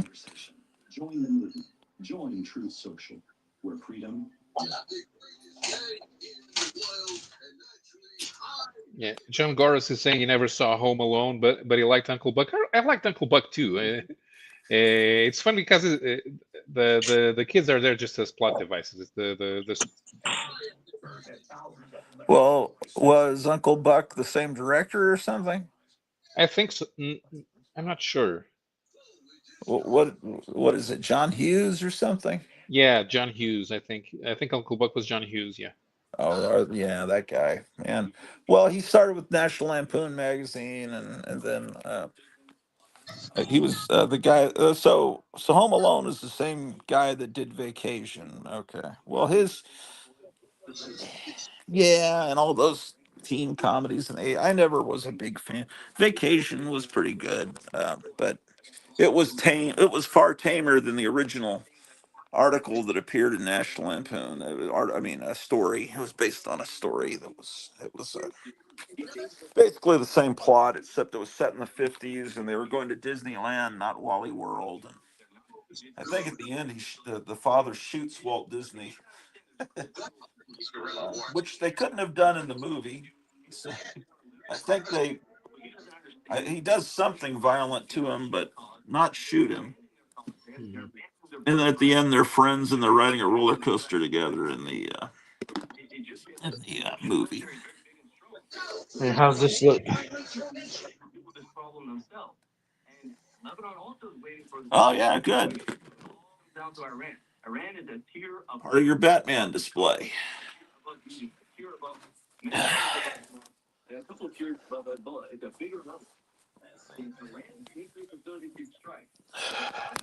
Well, today is New Comic Day. That should be exciting. See what I'm gonna put in the case. Put this in there. How much you charging for that Catwoman? 200. Oh, I figured it was going to be high. I didn't know it would be that much. And how much is that one? 200. Yeah. Well, you're actually saving 1 penny. It's a dollar. It's 199.99. Guess went. This probably went down in price. What is that? Let me Captain see. Marvel. Yeah, but wait a second. Wait, what are we looking at here? How much is that? 75. But 75. Oh, you're taking stuff out of a. What I'm was the taking stuff spider? out. What was the Spider-Man book you just had? First Prowler. How much was that?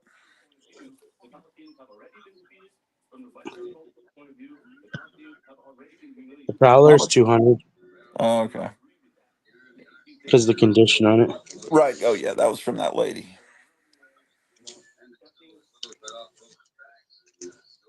She's probably going to show up now that already spent a bunch of money. Oh, That's my guess. She shows up today.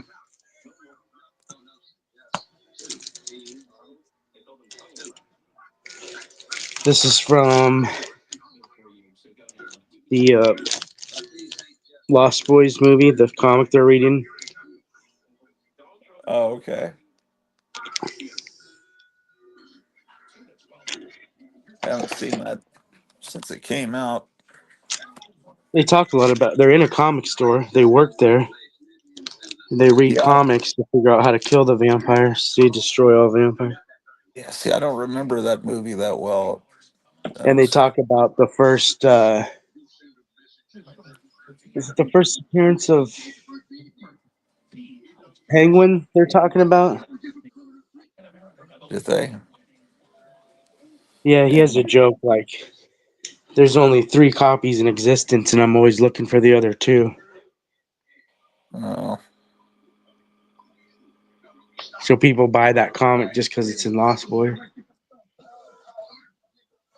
I want to say the Penguin's on the cover. Maybe it's Batman 13. Does that sound right? oh, beats me.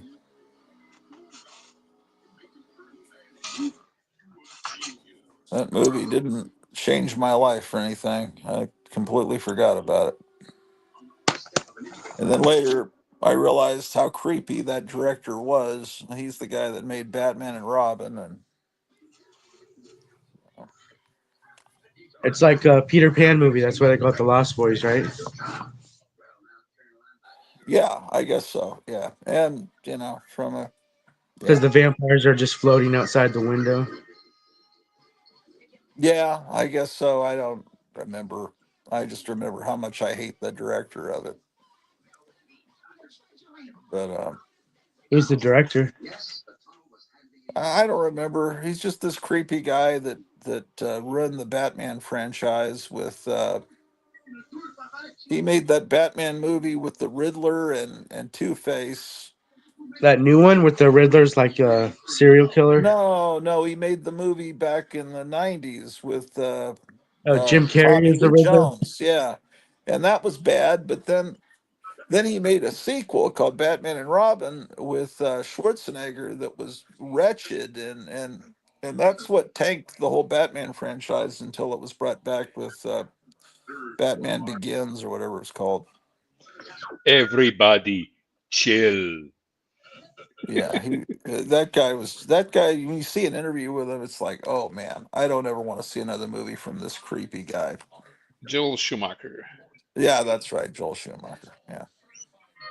So I just completely wrote off everything else he ever made. And did he make that movie Stand Walking Alone or Stand Up or whatever with Stand By Me? no, no, that was a good movie. No, the one where the executive played by Michael Douglas gets finally mad and starts beating up and killing people or something. Oh, Falling Down? Falling down, yeah. Is I think that he made that movie. I never saw it, but people I think say it's good. Let's see. John Gores, when Corey Haim walks into the comic story store and says he doesn't like horror comics, I totally couldn't identify with a kid. Yeah. Yeah. People named Corey. Yeah, it was a horrible, ugly time in American history. I'm glad Donald Trump has arrived and gotten rid of the Coreys and the Klaus Schwabs. I don't know. I'm happy with what Elon Musk is doing. They're uncovering all this crap that the United States has been doing. They're uncovering, and there's supposed to be some big revelation within the next couple of days. Oh shit. It's Uh, Batman 14 that they're talking about in the movie. I didn't know you had that. God, well, that must be a pretty expensive book there. Oh, this is a computer screen we're looking at. Oh, thought I thought that was on your wall, man. My eyes are so bad. Yeah. Okay. Well, Maybe that's why was Lost Kids before he did Batman. Whatever the hell that was called. The what was Batman Forever? Maybe, maybe he knew he was going to make a Batman movie, and that's why he included that comic. I don't. It seems like it was before he did the Batman movie. I don't know.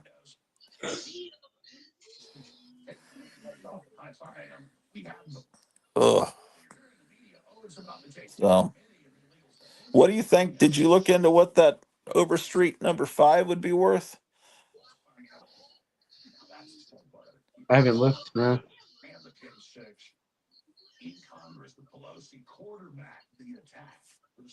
Anyway, there's supposed to be a big revelation within the next 24 to 48 hours about U.S. aid, and it's going to shock everybody with what they've been doing. It might have to do with the origins of the thing we had to wear masks about, or it might be about uh,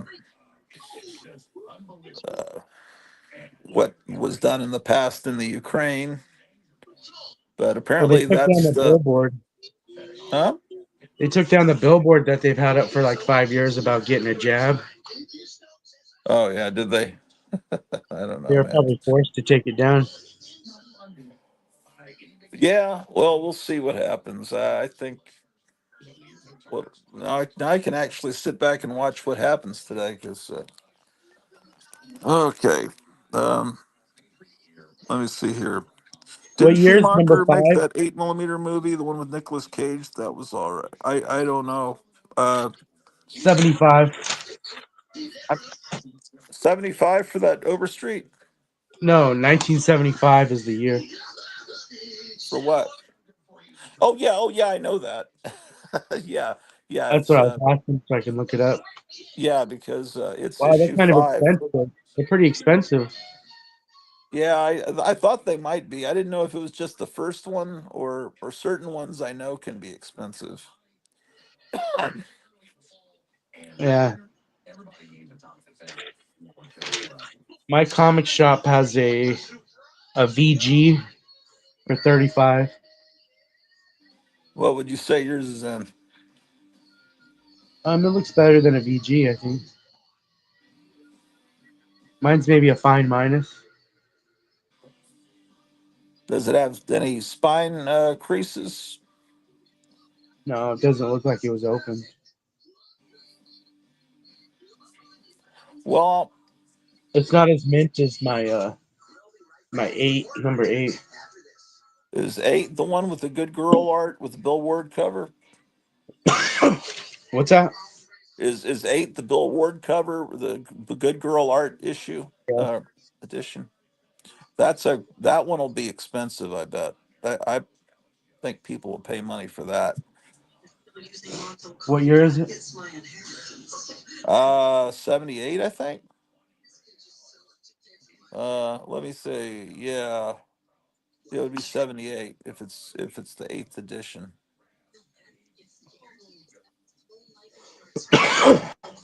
No, that one's actually cheap. What? You The can get a Bill you Ward? can get a fine for $11. What? But well, I'll tell you They were what. getting more bigger print runs by then, probably. So what do you think you're going to charge for the 1975 one? About $40 more?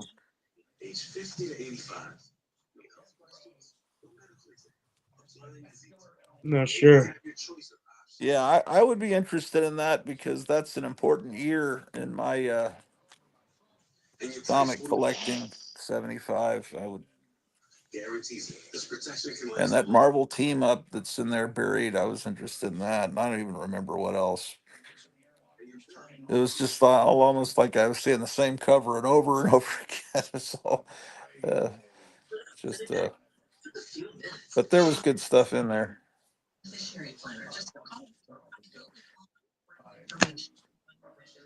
Uh, didn't Schumacher make that 8 millimeter movie? Is that about a guy that filmed car wrecks or something? I never saw that. I don't know.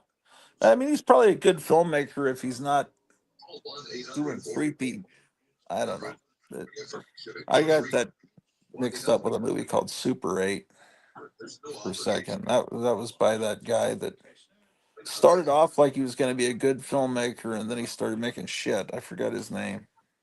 He made the new Star Trek movies, and then he made a new Star Wars movie, and then that just went to shit. All of that. Forget his name too.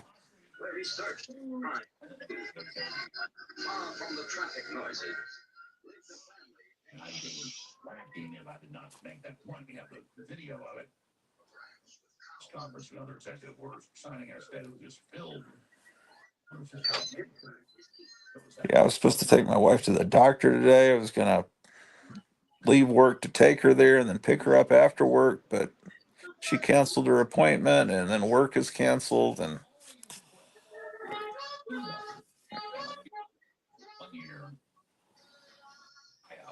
whew.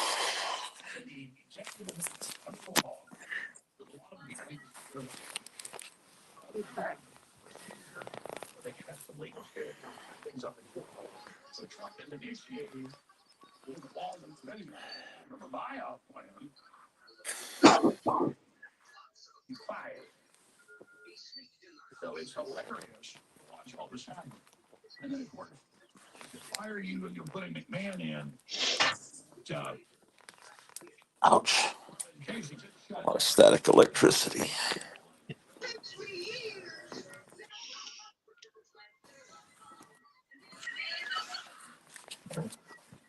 Okay, I've done a slideshow if you're interested. It has European cars of the 60s and 70s. Sure, yeah, if you can send it to me and as a guest. Okay, so share screen.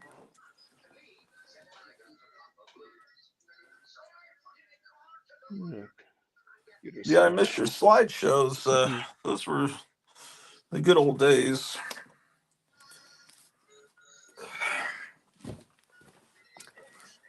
All right, there it is. Oh, okay. Right, so this is a Ford Anglia Series 105E.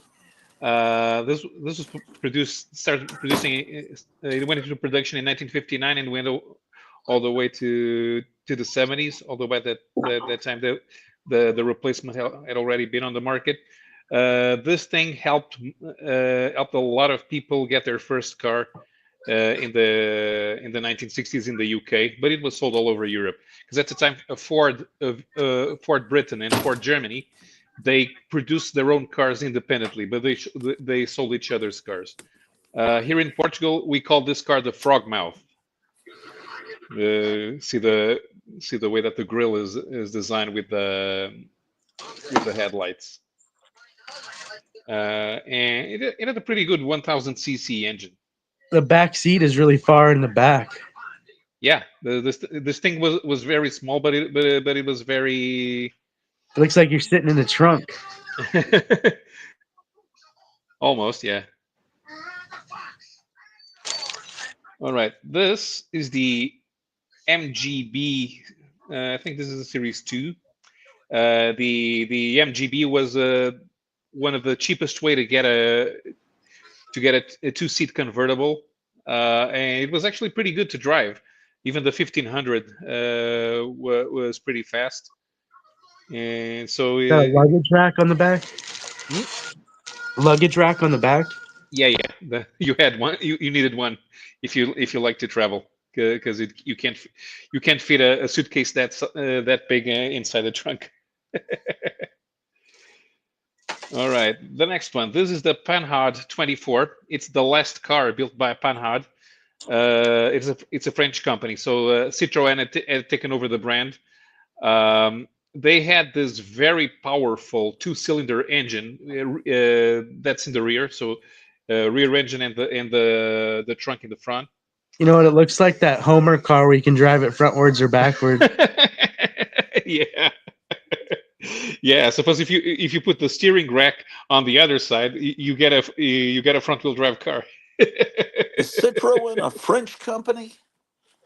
Yeah, Because I've these seen a guys. picture of the Eiffel Tower and the whole Eiffel Tower was a billboard for Citroen. They had the letter Citroen, and I guess they must have. Mhm. Have you ever seen that? Yeah, probably. Yeah, this Panhard, it goes back to the beginning of the automobile. They had existed since the 1880s. But by the 1960s, they were on their way out. The only thing that was they stopped building cars, but they only produced military vehicles, and they still did that until the 2010s. This is the BMW 3.0 CS Series E9. Uh, it was a pretty cool coupe. Everybody wanted one back in the 70s, and it had some pretty powerful engines. The 3.0 replaced the 2800 because of emission standards, but the one that everybody wanted was the 3.0 CSI because that one had fuel injection and it had a 200 horsepower engine. Fiat 127, the first modern Fiat because it's front wheel drive. Um, Also, yeah, a lot of people had one in multiple countries. Even in Portugal, my my aunt had one of the third generation. This is second generation. Uh, it it still doesn't. It's a two-box design, but it still doesn't have a full hatchback. So you just have a small opening for the trunk, which wasn't very practical. Renault 12. This one's the Gordini version, which is the sports version. 1.6 engine.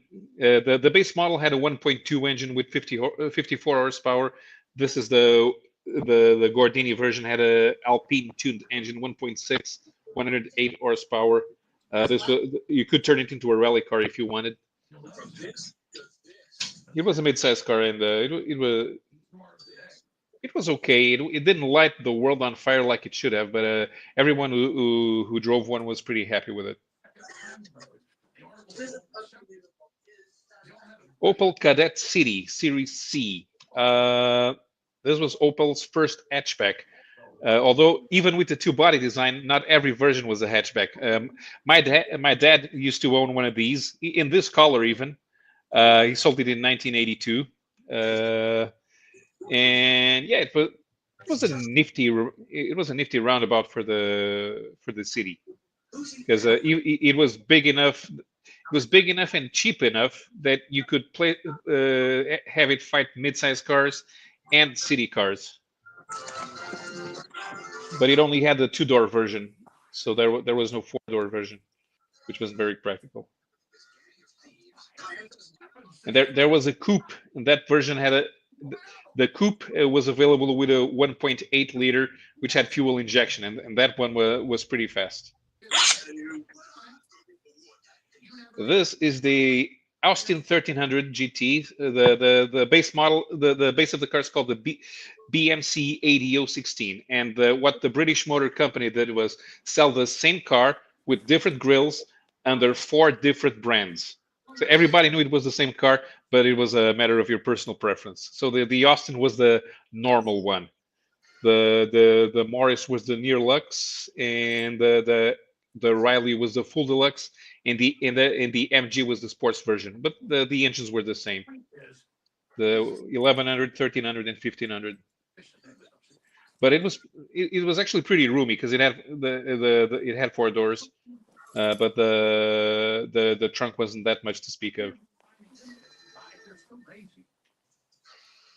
Triumph TR4A. So there was a series of different generations of this roadster type, two-seater two-seater convertible, and it was not as cheap as GNG, but it had a bigger engine, a 2-liter engine.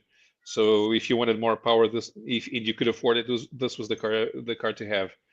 This went up against the Alfa Romeo Spider because which was even more, it had more power, but outside of the UK, it wasn't very popular. It was more popular in the US than in continental Europe, I think. This is the Rover P6 Series 2000 TC. It wasn't a luxury car, but it was as big as one. It was pretty sturdy.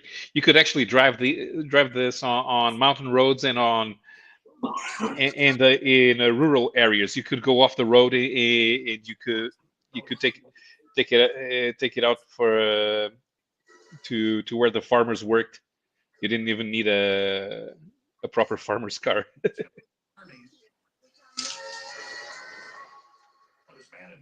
This is a Fiat 124 Sport Spider. If you couldn't afford an Alfa Romeo, you could afford this one. It was available with 1.6 and with a 1.6 engine as the basis. The sedan version was cheaper. And the sedan was a full four door mid-sized car that was very affordable. So they used the same chassis to create the Roadster. The 1.6 was cheap. The 1.8 was not so cheap, but it was still cheaper than the Alfa Romeo. And you could do rallies with this one if you wanted. Peugeot 504 Coupe V6. So the 504 was either a sedan or a wagon, and the wagon was like an off-road car before there was off-road cars. In fact, even 20 years after it stopped being produced in Europe, it was still being produced in Africa, in Kenya, and the Africans loved it. But this is the coupe. This was only available with a V6, and it was pretty expensive, so not a lot of people could buy it. And now in the collector's market, it's pretty expensive because they didn't build that many. And it's also the bodywork was created by Pininfarina, so it kind of looks Italian even though it isn't. This is the NSU Prinz 1000 rear engine, but by this. No, I think this is still a no. It's a 4-stroke. It's a 4-stroke, not a 2-stroke. So, but NSU, the owners, it was owned by Mercedes at the time, and they didn't know what to do with it, so they sold it to Volkswagen. Volkswagen ended up killing the NSU brand and turning it into Audi, and they started moving up to luxury cars. But before that, they built the NSU. They were pretty fun to drive, but they were also pretty rare. Land Rover, this is the Series 2 109 long wheelbase. So of course, Europe's first off-road car. It could go anywhere, and it did. There was a time when you could buy this with a V8 engine, but either they were made for the army, or you were really rich and you just wanted one, because people didn't spend a lot of money on a car that was for farm work. This is the Alfa Romeo Giulia GT Veloce. As far as mid-sized cars go, this was one of the favorites in Southern Europe. It had several different engines, and you picked the one that you could afford. So even the 1600 is pretty good, but the 1750, which is this one, is what everybody wanted to have. It had twin double-barrel carburetors, so it could do 122 horsepower. It was really fun to drive. There was a sedan version of this, but this is the coupe, which was its own. It was considered a separate model, even though it wasn't. Volkswagen Type 3 1600 TL. It also has a rear engine, so it's like it has a flat 4 like the Beetle, but it's bigger. It's the same engine that you find in the hippie vans. So it shared a lot of components with the hippie vans, and it kind of went on for a while. But when Volkswagen bought NSU, they had a project for a front-wheel drive car, and that became the Volkswagen Passat, and the Passat replaced this, and it was actually much more practical.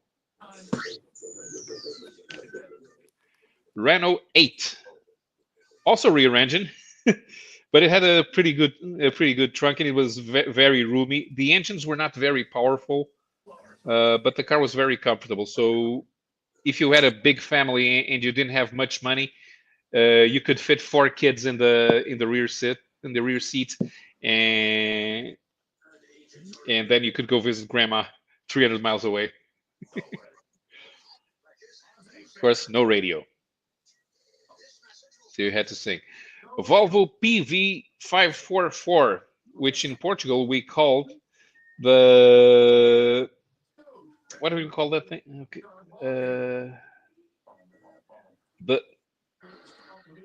The Hunchback, and of course this was the safest car on the road at the time because it was a Volvo. The first time that Volvo started talking about safety was with this car's predecessor, the 444, which has the same basic design, but the 544 was very much improved, much more comfortable as well as safe. And even though it's a 2-door, it's pretty roomy inside. Lancia Fulvia Coupe, kind of weird for Northern Europeans, but in Italy it was very popular. The base model was a 1.3, but everybody wanted the 1.6 because you could turn it into a rally car. So it's not very roomy, and it rusts. It's very rust prone. But the cars that survive, they're well taken care of. So they make sure they don't get rusted anymore. Saab 96. This car was pretty good. It actually has 4 doors. It doesn't look like it, but the rear has suicide doors. So it's pretty roomy. The engine was it was kind of hiccupy, so didn't really perform when you needed to. But that thing is at a very sturdy suspension, and you could take it on dirt roads, and it would still run fine. BMW 2002. This version specifically is the TII. So it was the homologation special for that you had to build 5,000 units of to make the car to get the car go racing. 130 horsepower, very fast for a compact, even if it's only 2 doors. It was you could race this against the Alfa Romeo and against the Escort RS in the 2-liter class. Peugeot 204, also a pretty cheap car, 4-door compact sedan. It had small engines. What you see is what you get. No frills, just something that you can drive to and from work, get the kids to school, and go visit grandma 300 miles away. Ford Escort Mark I. This one replaced the Anglia, which was the first one that I showed. This car was amazing. It could do. You had a sedan. You had a wagon. You even had a panel van version.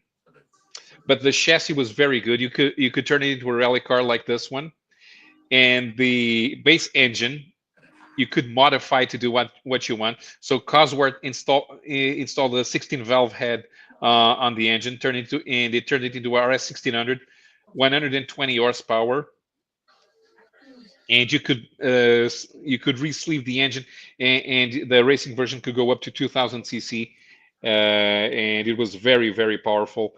You could turn it into a sports car without much money. So you could take the kids to school and then go to work at 100 miles an hour, and it would be really, really fun to drive. Opel Record Series D, Series C coupe. So the Record was the big car. You had a sedan. The sedan was 4 door, but the wagon was 2 door. But it was very big. So even the coupe is pretty roomy, and it's got an interesting trunk. So it was just the idea that you wanted the car to look sporty, but it's actually still very comfortable. The engines were not very powerful. It was available with 6-cylinder engines, but they got the job done. So it wasn't really built for power.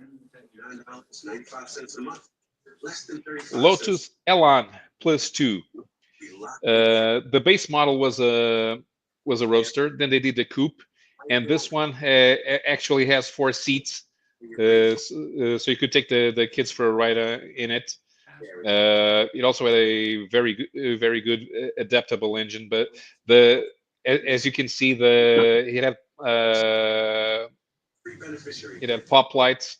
The headlights go up and down, which was it's not the first time it happened, but it was very common, and it's something that was fun. It was mainly done for aerodynamics. Skoda 1000 MB. Basically the only car from the other side of the Iron Curtain that could be sold in Western Europe, because it came from Czechoslovakia.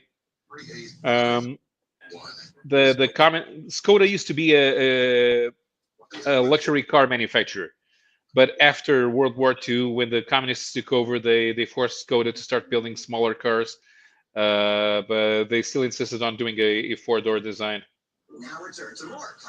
So it was roomy inside, but it wasn't very powerful.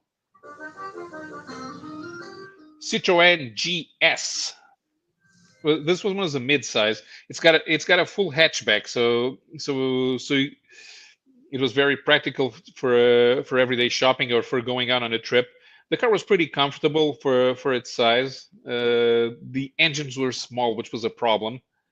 Then the electrics gave out after a while, and you had to replace them.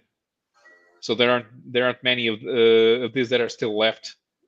But there was still a bunch of them in the early 80s. I still remember seeing a bunch, even after they were turned into GSA, which was not as good. DAF 66. So if you're familiar with the name DAF, it's a truck manufacturer. But up until the 60s, they built small cars. The DAF created the continuous the variation transmission, the CVT gearbox that makes sure that the engine has the same noise even as you're speeding up, but which hiccups a lot. DAF ended up selling the car business to Volvo. So this car eventually became a Volvo. It was Volvo's first compact car.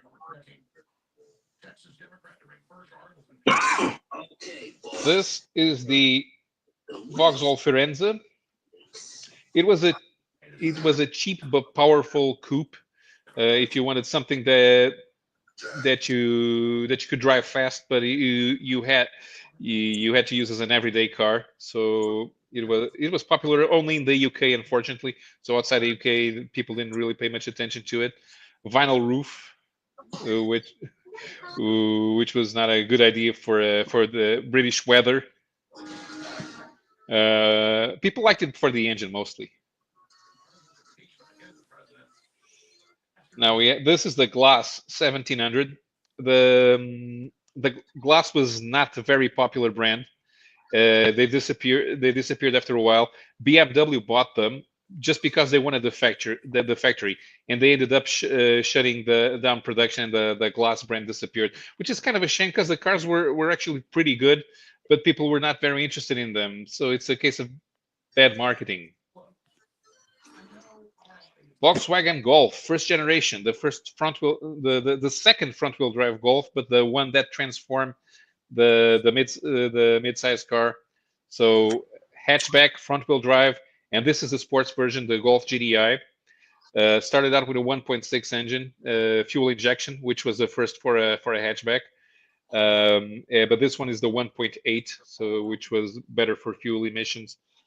And it was at this time it was the cheapest sports car on the market if you needed something that you could use every day. So it was available as 2-door or 4-door. The Jetta was based on the Golf, but the GTI was only the 2-door and the convertible. Simca 1100. Simca used to be Fiat France. Then they bought Ford France and started building their own cars. And eventually they got taken over by Chrysler, which ended the brand. They got taken over by Peugeot and didn't last long after that. The Simca 11, the Simca 1100 was from the French part of the Chrysler Europe concern. The car was very, very adaptable. You could turn it into. There was a van version that could be turned into a cargo vehicle. You could buy it with 1100 and 1300 cc versions. So this is the 1100, which was good enough, but it was very good for as a family car. Citroën DS, the Goddess. That's why it was called DS. The most comfortable car in Europe for 20 years, more comfortable than a Rolls-Royce, because it had hydroelastic suspension. That thing could absorb any pothole on the road. You could drive over them. Also very powerful. Not very powerful, but the engines accelerated very well, even from low rev. And this car was even good for rallying with the 2.1 engine. And it's the successors to the DS. First the CX and then the XM used the same type of suspension, and so they remained comfortable, which was the reason why people were still buying them even after this market segment disappeared in Europe.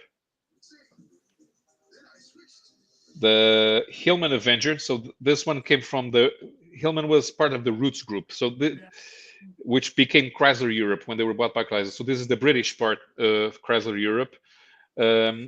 This car was made to fight the Ford Escort.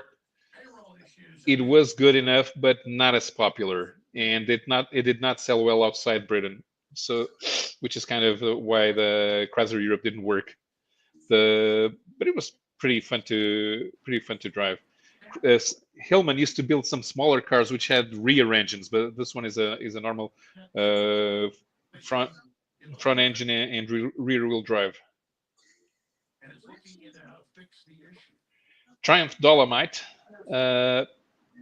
comfortable and powerful. Another case of a British car that did not sell well in the mainland.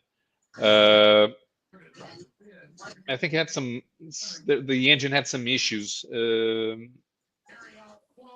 which prevented it from becoming more popular. So people would rather buy Fords in the UK at the time. And finally, the Mercedes 236. So it had a 6-cylinder engine. This car was very popular all over Europe. The diesel versions were the ones that everybody wanted to have, and this car was very popular in Portugal as a taxi. And there was one which had 1 million kilometers on the speedometer, and Mercedes bought the car and took it to their museum in Germany. All right. So these were some of the cars that we had in the 60s and 70s. Cool. I'll try to do something, but with the actual sports cars that we had, because there were some pretty interesting machines at the time from Ferrari. Yeah, cool. Well, I guess the mailman's running late because of all the ice.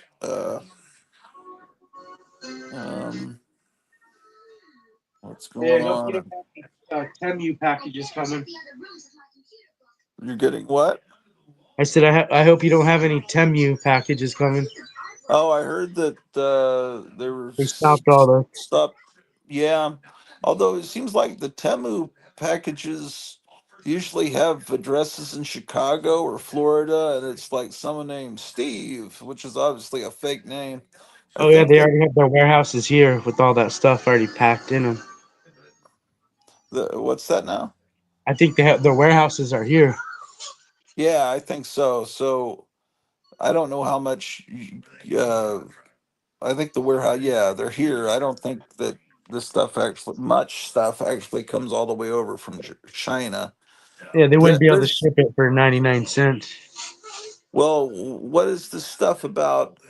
So they're just stopping all mail packages from China. That means they must know something we don't, I guess, about maybe their plot to send something over here as revenge for their 10% tariff, maybe.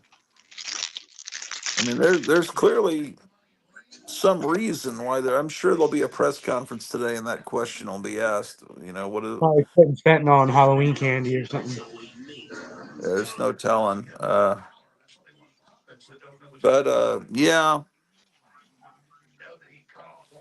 um, that's all right. Yeah, I'm just trying to get packages from Chicago and from Arizona. That's all. Uh, I think my wife ordered something from Temu, but or I like to call it Timu. But I don't know. She probably already got it. I think she did. Uh,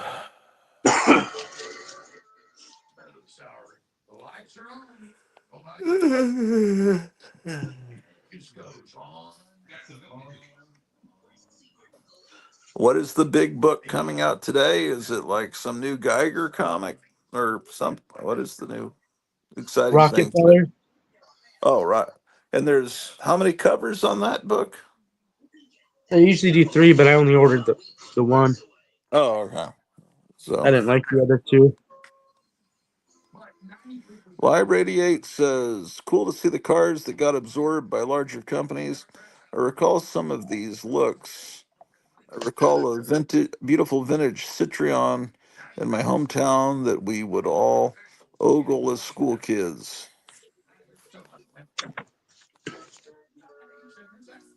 Library 88 is in England, right? Am I wrong on that? I I think he think lives so. there. Yeah. Yeah.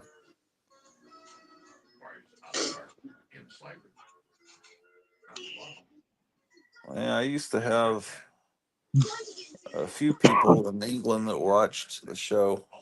I don't know if Whip It Last still watches. And then there's somebody in India that watches sometimes, or was it something like that? India. Yeah. Oh, well, and then there's a little bit of somebody from Canada. Well, yeah, we know, and that's about it. Yeah, somebody unsubscribed last night. I don't know what it. I don't know what there's no telling. Uh, I might have. So I'm looking forward to June being a regular month again. That probably is what did it. Uh, but I don't know. It could be anything. Every time I do a show, I lose one or two subscribers. I never gain them.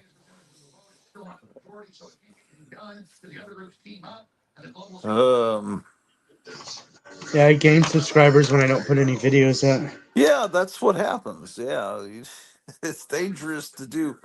What is it? Yeah. Trudeau What? watches. Yeah. It's probably true though. Uh, yeah. One thing that happens sometimes, somebody catches an old video, they like it, they subscribe, then you don't. Then they you put out a new video, and the new video is not like the one that they subscribed to, so they leave. It also happens sometimes that you don't put out a video for a while. You put out a new one, and they, why did I subscribe to this guy? And they unsubscribe. Yeah, maybe. Except I don't know how consistent I am, and I think I'm pretty consistent in my attitudes and my poor camera work. I don't know what changes, but No, in your case, it might be because your live shows can be 8 hours long. When well, I people mean, watch videos afterwards, nobody wants to see an 8 hour live stream. yeah, well, true, but why unsubscribe? You don't have to watch. You don't Right? force me to Yeah, watch. you can watch the other ones. Oh yeah, Library 88 liked your great slideshow. Thanks, man. Yeah, well, yeah, sometimes I'll do long streams. I'm just hanging out. Mhm. Uh, some people watch the whole thing and they just keep coming back and watching little pieces of it. All right. Um. If you're still on, I'll come back and show you what I get today. Oh, you're getting some boxes. Is that what you were saying? Yeah, UPS from Diamond. Oh, yeah, yeah. When are they gonna get to you? I told him I was here early, but he said he's gonna be here normal time, probably an hour or something. Oh, okay. That sounds Maybe a good. half hour from now. Okay. I'm gonna go Maybe I'll check see you out. guys in a little bit. All right, sounds good. All right. Drew, I'm gonna get up. I have to let her know I'm gonna get up because she might get startled awake. Okay. Drew, it's okay. I'm getting up. She's under this. It's dangerous around here.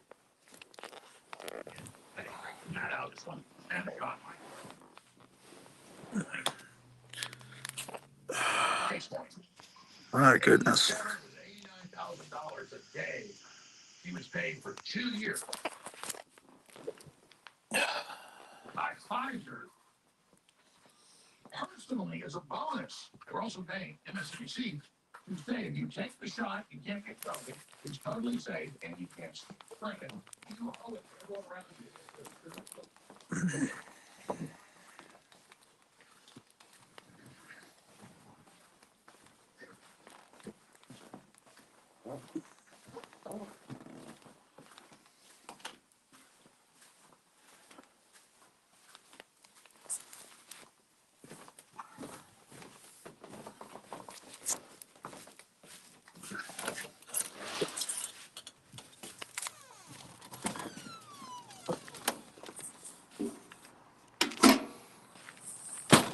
Oh, this ground is icy.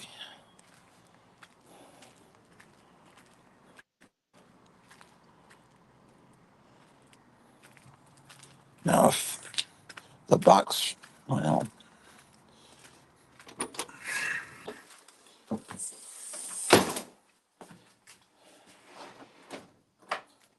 already Canada, but lived in New York City for a number of years.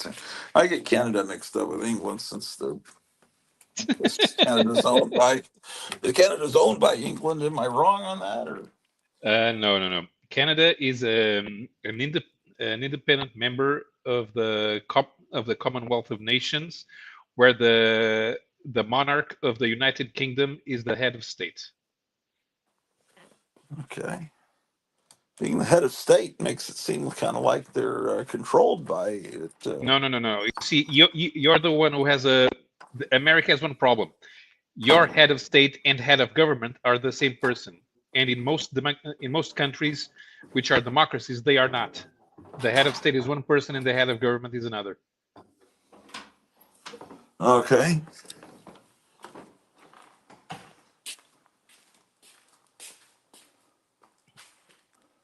The closest you have to America is France, because the head of government reports to the head of state. The government is chosen by the president in France. In Germany, it's not. but who would want Prince King Charles to be anywhere connected to your government? Well, in a monarchy, you have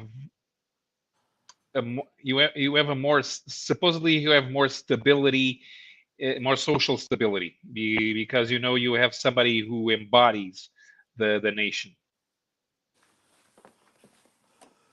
Okay, that's alien to my thinking, but I don't think I'd want him Like, embodying anything. I mean, Belgium and the Netherlands, the monarch does absolutely nothing, and they don't want to get rid of them.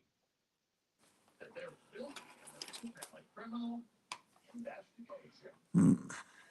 But they don't have the reality show that they have around their monarchies like the British do. They insist on making it a soap opera, and in the other European countries which have kings and queens, that really doesn't happen.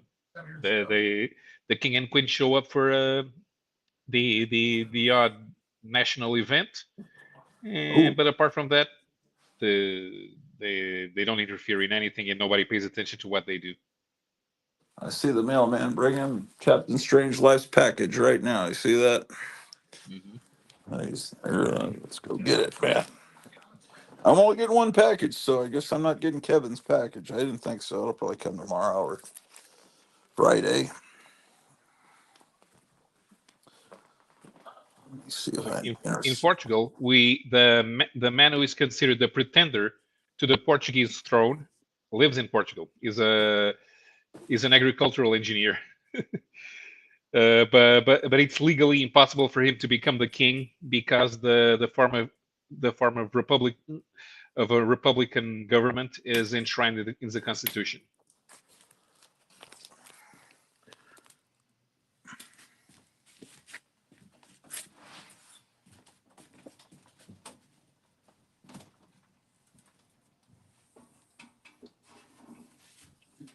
Oh, a John Goris postcard too. All right.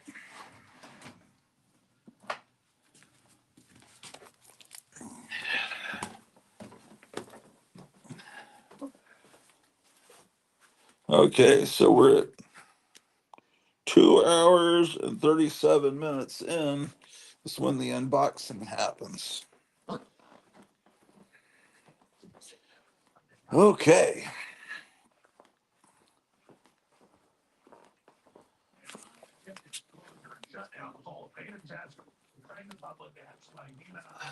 Okay. Well, that means I have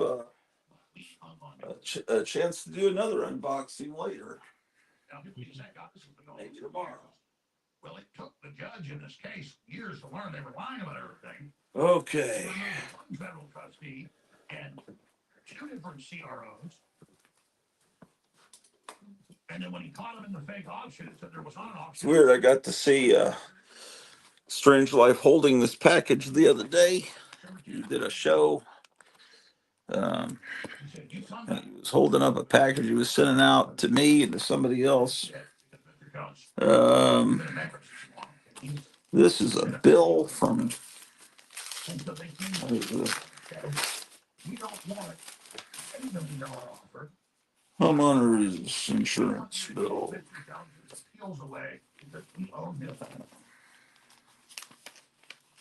Statement, something or other. What is this garbage? Oh. But you aren't in charge of Free Speech Systems, Mr. Jones is. And I told the last group that, and you're not allowed to do what you're doing. You try to go fight in state court and take it over and stuff. And that's what's coming next. But it's still in the bankruptcy. I guess the renewal of my homeowner's insurance. No, whatever. Okay, so we've got oh wow, look at this.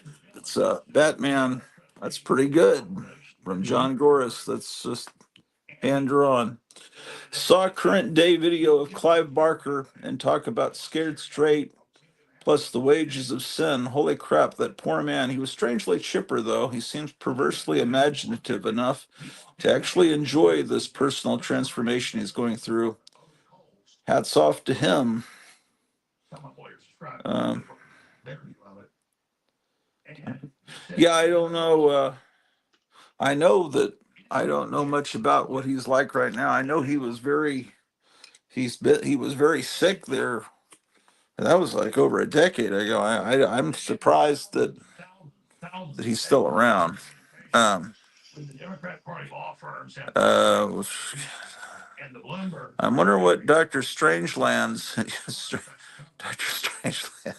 Uh, Captain Strange, you're getting me confused. Captain Strange Life. My Clive Barker postcard. Yes. Congrats on the Spidey book. I was coveting it when Hans first showed it. He's unrecognizable. Oh, okay. Yeah. I think I don't I think that he has doesn't he have HIV? I may be wrong. I um, I think that that doesn't kill people any. What do I know? I think people just live with that now. I don't think it's a death sentence anymore. But what do No, I know? no, but you have to take continuous treatment. There's Yeah. no interest in finding a cure for AIDS. Yeah, because that doesn't make them money to cure things. Right. They want to manage things. Yeah. Hmm. But that's Well, why maybe it's if maybe Bobby RFK Jr. Kennedy. gets in. Yeah. Yeah, that could all change. If he wakes people up to that, that's why they're scared of him. Um, and the party's over. Uh,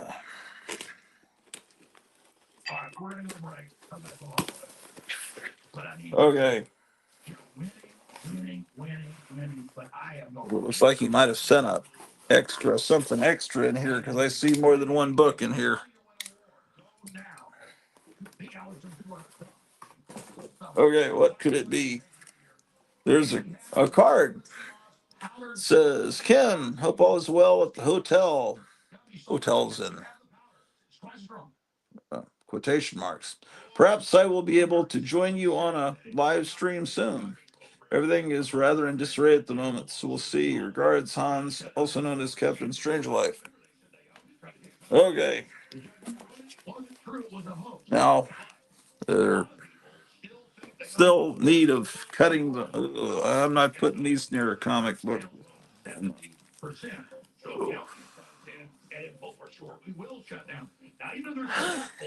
The tape to it.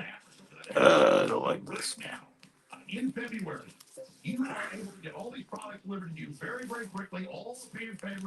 Oh, I guess that's safe.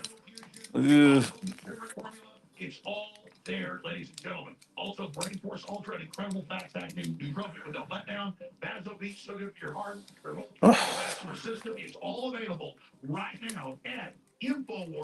There.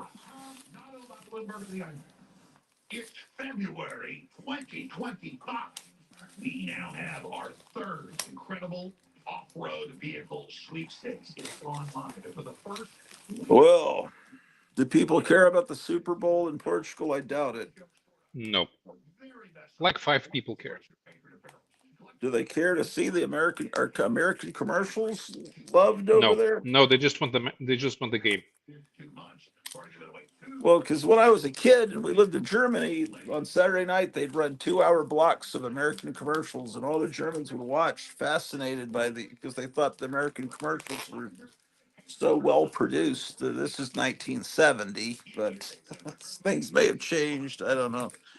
You can watch the Super Bowl here on a subscription sports channel, but they only start broadcasting from when the game is about to start. Maybe they'll introduce the players half an hour before, but they don't show the commercials. Uh huh. Oh, he sent an extra Jungle Gym. Hmm. Watch me get a Chuck Berry copyright claim. Thank you, Alex Jones. I can't turn it down quick enough. I'll just talk over it. It's great, but I love the music. But yeah, Jungle Jim and the New People, which was kind of like I never saw the New People TV show. It was from 1969. I think it was kind of like Lost, sort of. Teenagers marooned forever, survive or die. Which will it be? I think it was the teenagers are the ones that's kind of like Lord of the Flies. I don't know. Never saw it. Dell, at least Dell by this period had ads, which is good because that was the one thing I didn't like about Dell early on is they just didn't have advertisements, and advertisements are fun.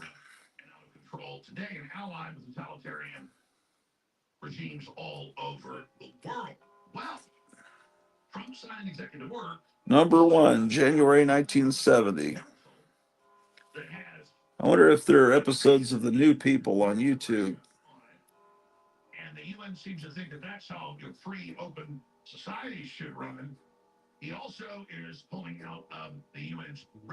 Looks like the only advertiser is Daisy and the little cute animal pictures that you can get for a girl's bedroom.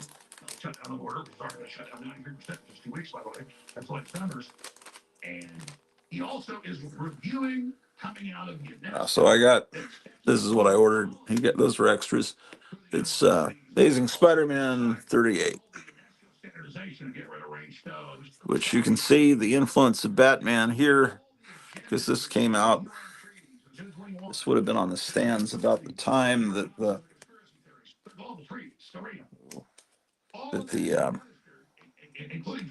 Batman movie was out. This is I kind of don't like this the way this lip is. Uh, how do you handle that? It's like it's a very nice sturdy mylar or something, but this lip goes over. I'm afraid it'll snap back and grab the comic.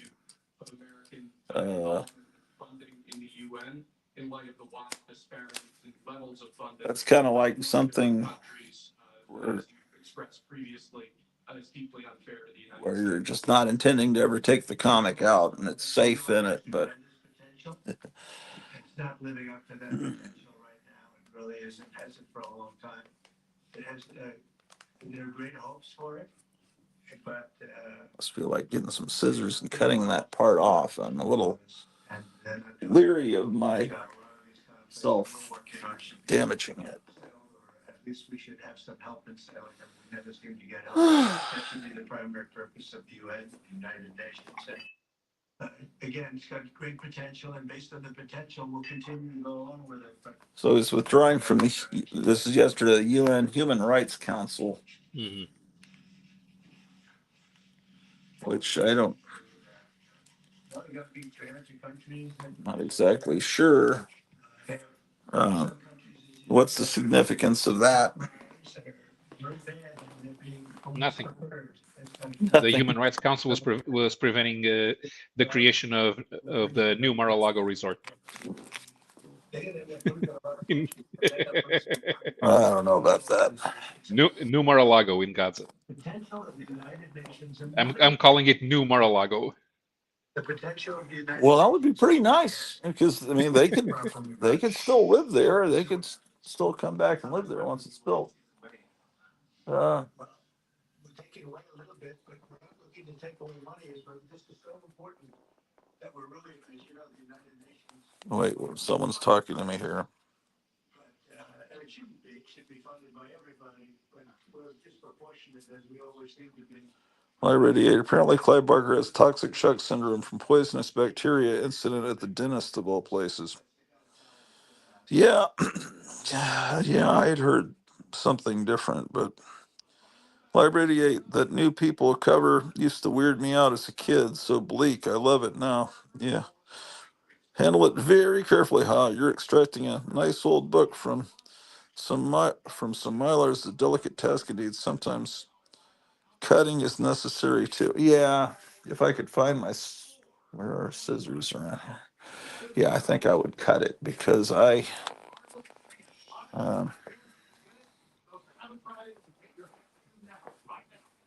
There's always scissors everywhere until I need them.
Okay, now I got to switch back to the other Wi-Fi.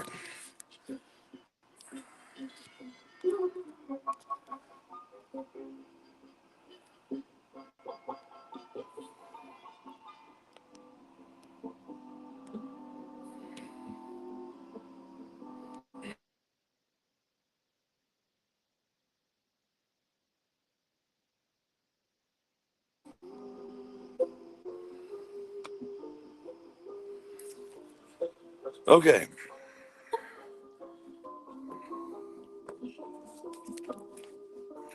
Let's see if there's scissors around here.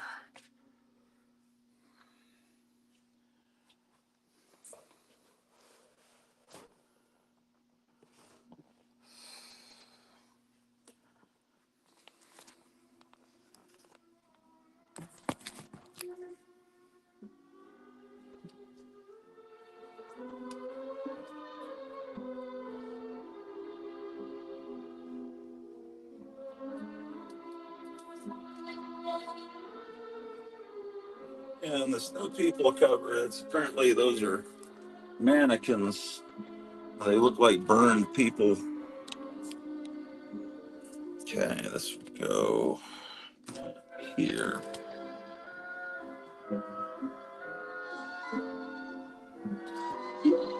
Get back.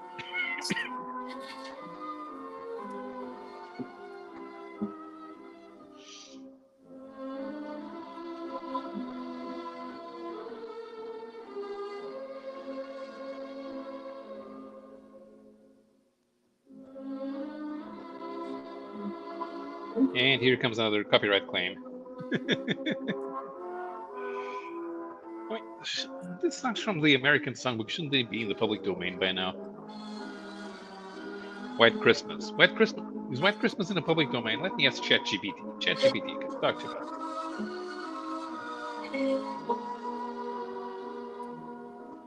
Hello, ChatGPT. Where are you, ChatGPT? What are you saying? It's playing White Christmas, and I'm trying to talk over it because of a potential copyright claim. Oh, I don't think I play this all the time, and only Yeah. one song on this whole 6-hour disc gives me a copyright claim.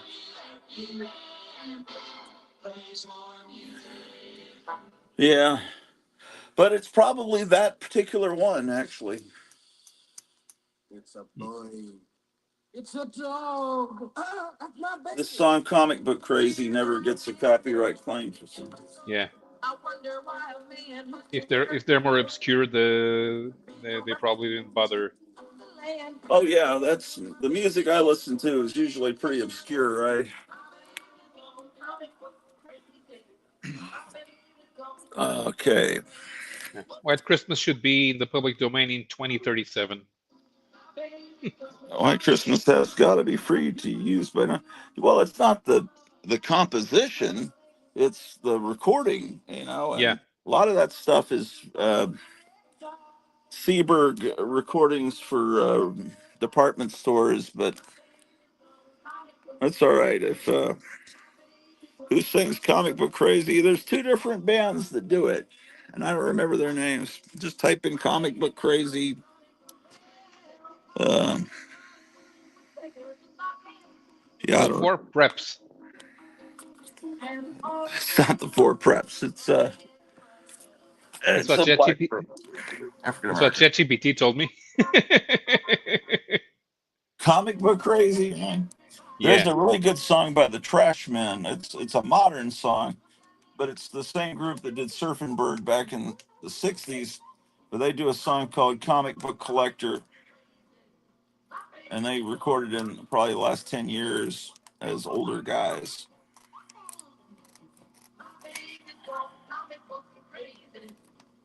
I still have a bit of a lip to that. That's still not safe. Damn.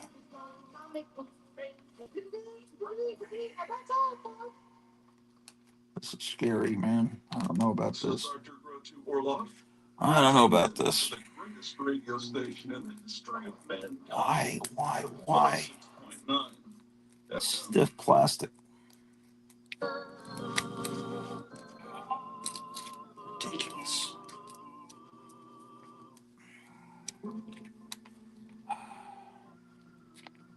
Everything about the bird. Bird, bird, bird. Bird is the word.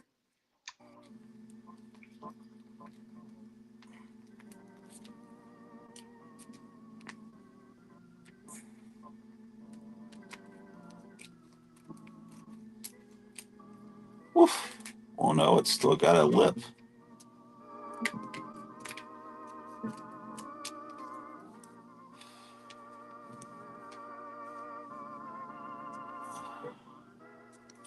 That's still pretty dangerous, man. I don't know if I trust this. I don't know if I trust putting it back into this thing. Uh, okay.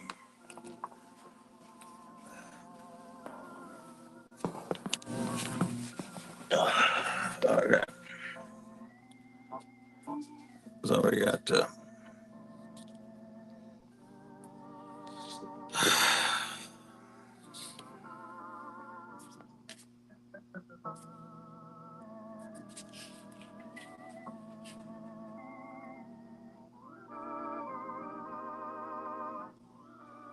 Let's see, he's given them a plotted and drawn by Steve Ditko credit.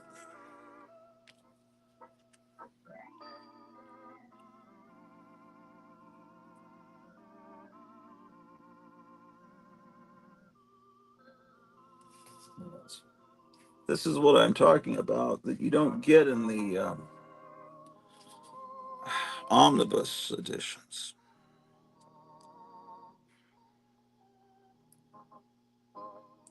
The whirling satellite.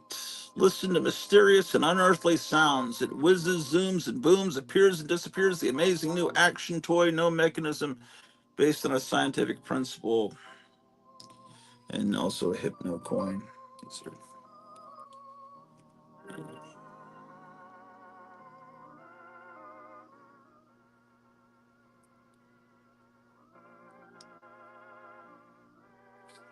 Yeah, see, this is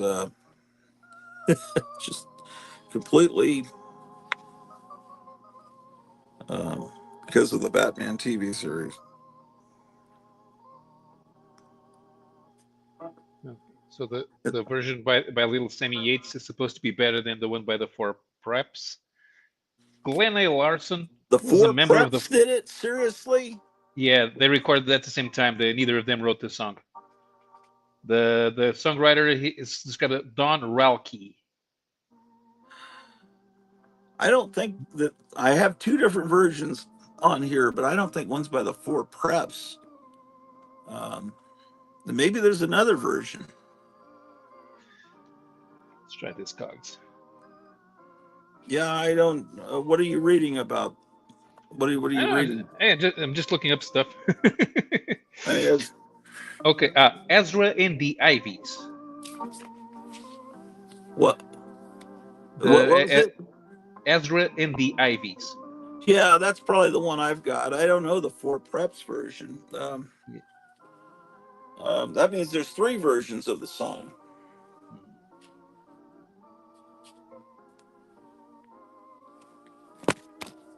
Although I've looked for comic book crazy, and it finds the on Discogs, it finds the little Sammy Yates version, and it finds the Ezra and the Ives version. It doesn't find the Four Preps version.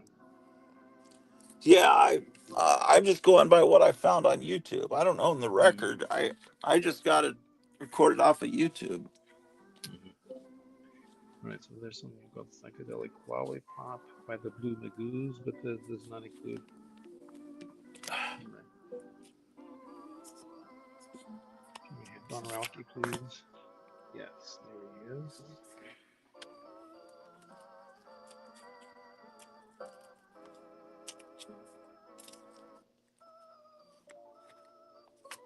What?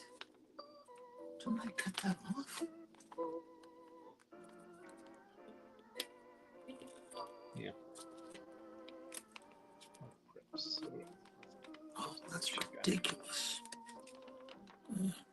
Maybe they just played it in a show and didn't record it. Huh? It's possible. I don't know. Oh, say that again. 258. Maybe they just played it in a show. They were a band for some TV show, the Four Preps.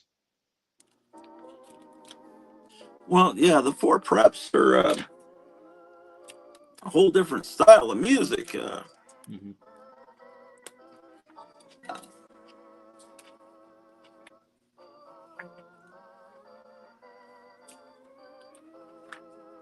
I don't know about this bag, man.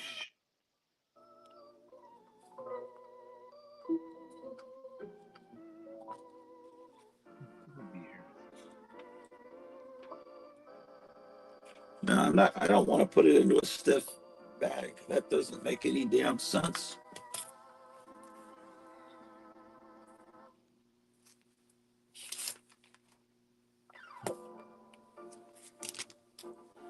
I'd rather put it into this bag that take the new people out and put it into the like a. I'm not. I don't understand the world of big time comic collectors. That's scary. Putting stuff into a bag with hard plastic edges. And see this goes in fine. This looks like this is golden age, perfect, no problems. That scared me because I don't know what I'm doing. I don't own many books that are big time books like this. I just uh, uh,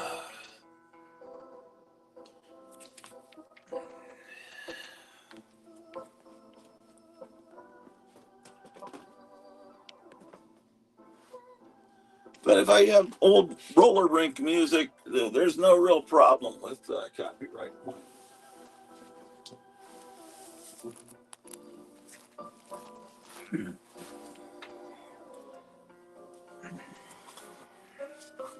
I figured out the formula when I was like 9 or 10 on Spider-Man. The fight scenes would bore me, but I knew they would last 4 pages, like you know, 2 pages, and then they get back into the part that I was interested in, where I liked it when he wasn't fighting more.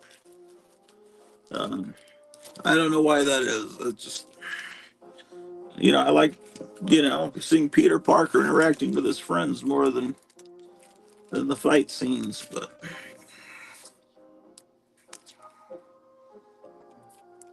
Here's issue 50, which the bank ripped me off on that one because that was they sent it by the money by PayPal, and then it didn't work, and then we were going to get the money back from PayPal, and there was some glitch at the bank because there was some hacking all over the world that day, and we just were never able to get that money back. So I basically paid twice for that 32.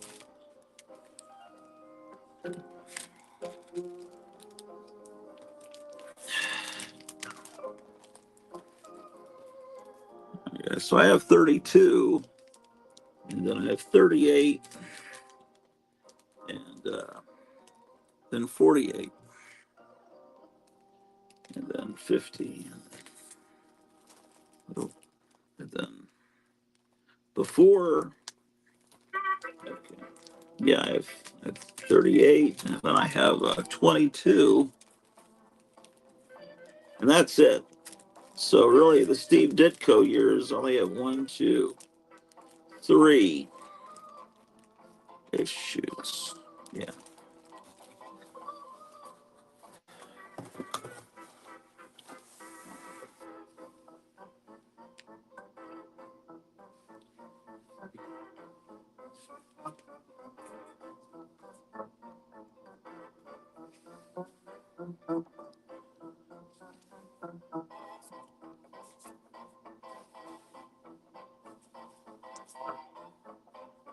This is a nice thing. Maybe I'll put the new people in this.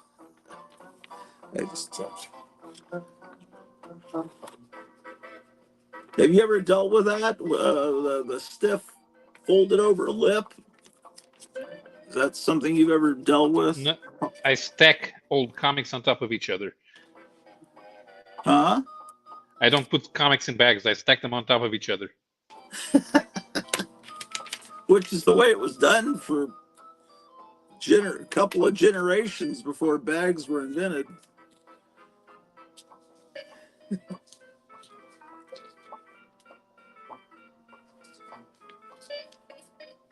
Devil Charlton.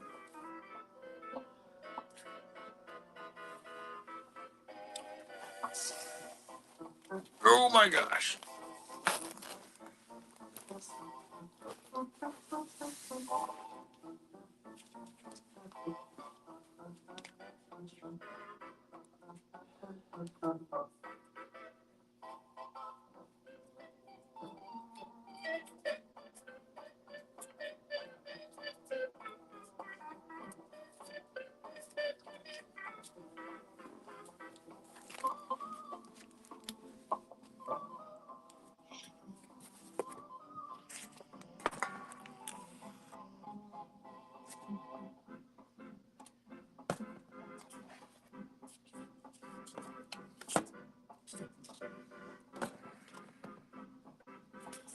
So you don't have comics in boxes at all?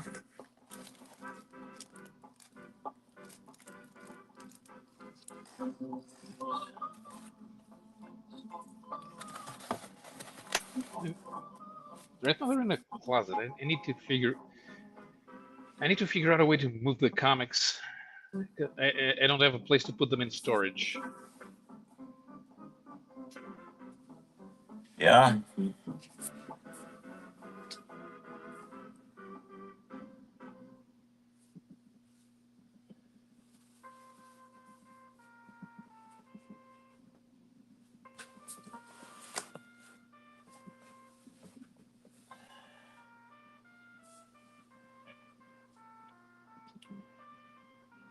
What are the oldest comics you've got? What time period? Mid-70s. Okay.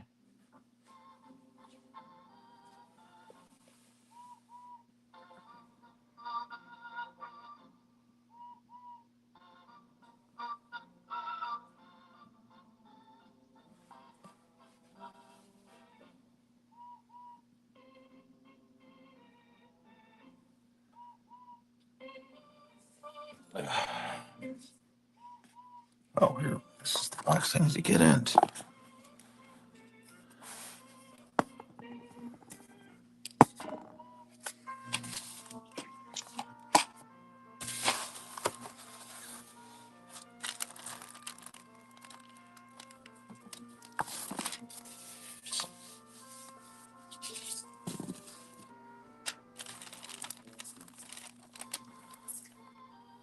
Putting some Tales of Suspense into this box. Here's issue 84. I've got a file 87 in. There's 86.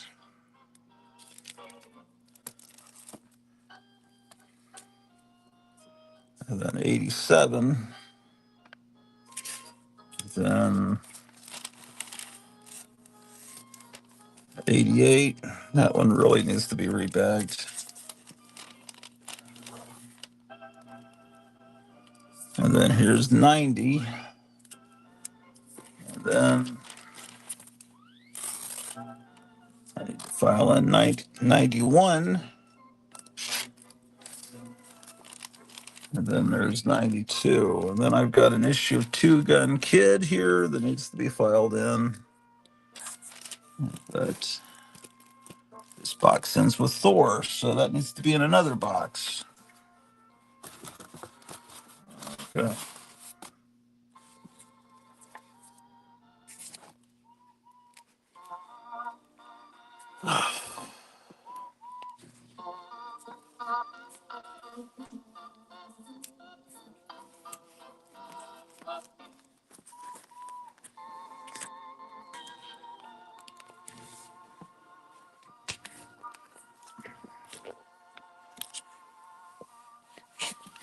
Let's see what we got.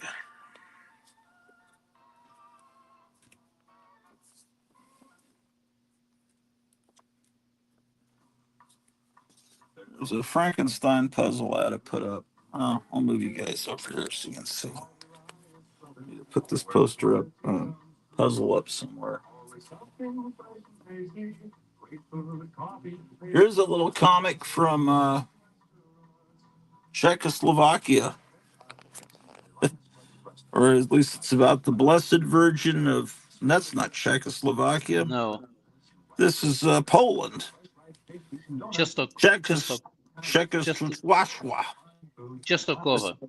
Okay, the story of Our Lady, Queen of Poland. Yeah, it looks like it was done by the guys who did the Bible comics. Does it say who did? Compliments of Papa, Polish American Priest Association. Okay, okay. This was from an estate sale. This guy was very proud of being Polish. He had everything in this house was Polish except for a calendar of Hawaiian hula girls. That was the only thing that was not Polish. But yeah, and he had all kinds of remote control airplanes and stuff. But I thought, well, that's a comic book. This is something. This is something that's possible that Metarog doesn't have. That's the type of stuff he loves. Is weird, stuff like that. But and I agree with him. These are interesting magazines. Box office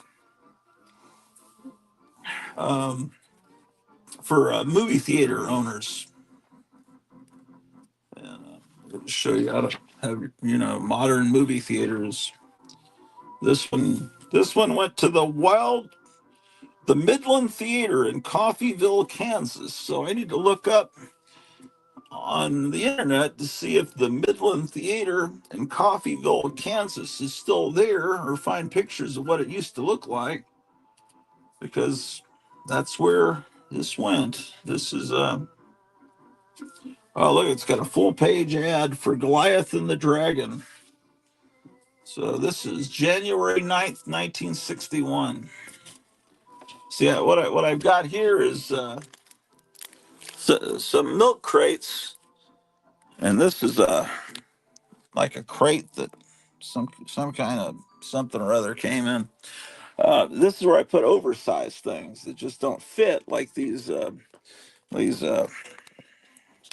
England, or these European magazines. They're just too big. They're just too tall and wide to fit in a regular magazine box. I have to put them in here.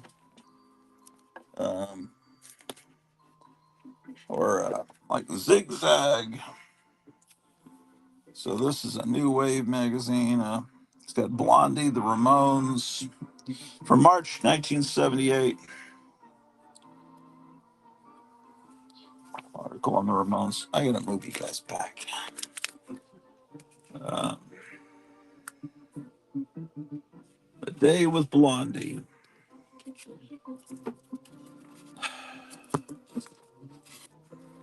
I don't know if I've ever showed all this stuff. There's Mojo magazine. Yep. That would always come with a CD, as I recall. I think Mojo still exists. Probably. A bunch of mag. I remember when there was Time when I bought the odd electronic music magazine, and but they're all gone. So I think Yeah. Mojo may still exist. I haven't been looking for it, but it may still exist because it's for mainstream in rock music, and those guys still like traditional stuff. I don't know why this is in here. This would fit in a regular comic box, and I don't even know why I own it. It's an Overstreet comic book monthly. Oh, this is probably why I own it. The article on Fiction House. Let me pull this one out. But like these video game magazines are oversized also.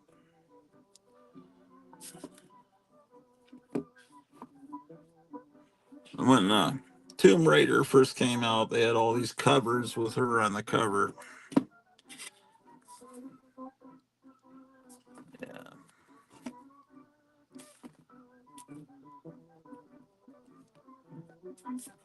Here's the brochure for the PT Cruiser 2002.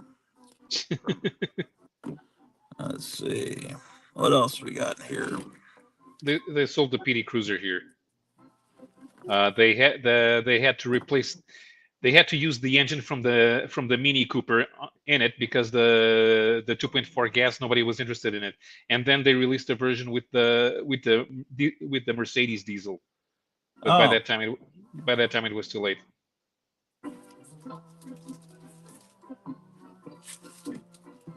man. There are reasons why we don't buy American cars. It's not that we don't want them. It's that ultimately your cars kind of suck. Eh. See, we need our cars to be the size of a Toyota Corolla, and to have Yeah. engines even smaller than the Corolla you have in the United States, because gas is expensive. Also, your cars are sedans. We don't like sedans. We like hatchbacks or wagons. Yeah. See, for example, there was no point if you tried selling the Chevy Malibu here. The Chevy Malibu was only a sedan with a 2.5 gas engine.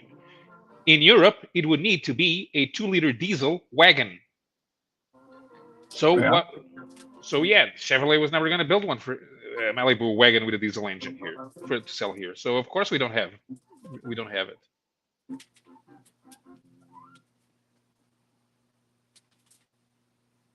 Of course, the Malibu also had a problem. The people who buy cars that size like BMWs, and they can't afford one. So there's no point in having a Malibu. All of the European manufacturers deserted the market segments where BMW and Mercedes are on top. Yeah. So it's not just a case of sending over American cars and we'll buy them. We won't buy them because they're not appropriate for us. I mean, Yeah. I can't park a Ford F-150 anywhere in Europe, not even in the countryside. Is it We're because the supposedly, roads were made for pre-cars existence? and many of them, especially in the countryside, they're still that wide, that narrow. So you can't drive around in a Ford F-150. So they're made for horses, basically, to carry Yeah, something. Okay, to yeah. pull something. Okay. One Yeah, I we never used to, thought about that. yeah. What is You, you, that? you know, another thing, gasoline is 2.5 times more expensive than in America. Apparently, I have two of these Yeah. Animal Man posters. Oh, I must have picked up two from that comic book store. I wonder if this has any value. I don't know. I really have no idea. uh, Is that a comic you enjoyed? I read Grant Morrison's Animal Man and I liked it. Yeah, I've never read the original stories, the few stories from the 70s where he appeared, but I've seen the design, and I really like Animal Man with the jacket. The Yeah. regular costume just doesn't work for me.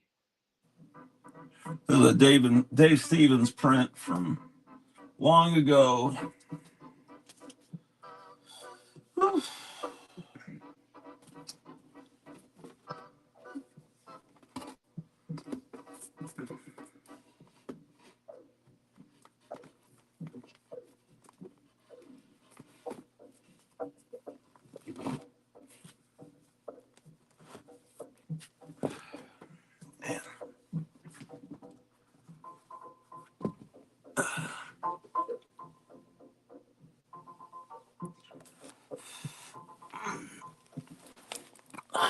What is this saying?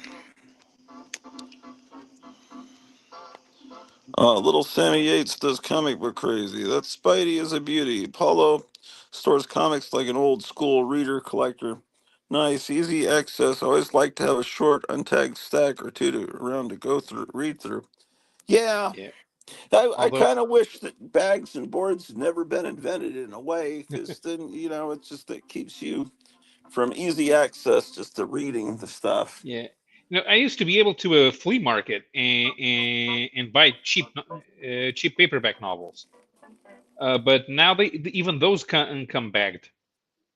So Yeah. they're taking all the fun out of it. I mean, I'm not gonna thumb through a paperback novel because there's nothing to thumb through. But come on, I'm not gonna damage it just so I can read the back cover. Well, I have a bag of bags for paperbacks that was sent to me by Charlton 66, and yeah, he sent that to me, and I just have never used it. But I remember him saying, "I sent it to you because I was really wanting to see your paperbacks. I wanted you to do an episode where you go through, you bag your paperbacks, and I could see them." And I said, "Yeah, I'll do that." I just have never, I don't know, somehow I just never bagged paperbacks. I figure if they're on the shelf and then you put some on top, then it's maybe they're okay. I don't know. I don't know. I can't. I don't even have bags and boards for all my comics. Uh, uh, Gary Davis, who's on the show a lot, was bagging and boarding old wizards the other day, and I was thinking, those are on slick paper. Why? I was thinking, why? But and I don't even know that they're that collectible, or if I don't know. But Uh, yeah, it depends. If some people started going after preview magazines just because now they're the real first appearance. Yeah, so there may be the odd wizard here and there, which is the first appearance of something, and all of a sudden, some people want it. But yeah, if I want all issues of Wizard, maybe it's because there's an historically relevant article there. But ultimately, I mean, those things don't make money for the creators anymore because they're information. yeah, So they might as well be turned into, you might as well turn them into microfiche, and you can go read them in a library. yeah. The But the who's gonna do that? Yeah, Uh, probably not for Wizard, yeah, but the thing, yeah, a lot of the comics magazines about comics, they've been scanned. You can find them. I mean, if you want to see, okay, in which issue did they talk about whatever comic, you're gonna try to find that issue and see what they said. I'm not gonna have a collection of wizards to just to keep for reference, just because of some lame key appearance. well, I mean, It's I, it would I it I would bought copies of Wizard when it came out. I've got actually two long boxes downstairs of Wizards that are in a closet. I'm not gonna throw them away. I bought them because they had a cool cover, an article I wanted to read. I didn't buy it every month, but it was. Um, Sure, me neither. I have about but I don't throw them away or anything, mhm, or I just sure. they're okay. Yeah, the thing is that if I'm going to use them for reference, might as well have them scanned because it's easier to go through the scans than pick them up. Yeah. Well, I don't like looking at computer screens too much. My eyes are getting bad. Yeah, I get it. Uh,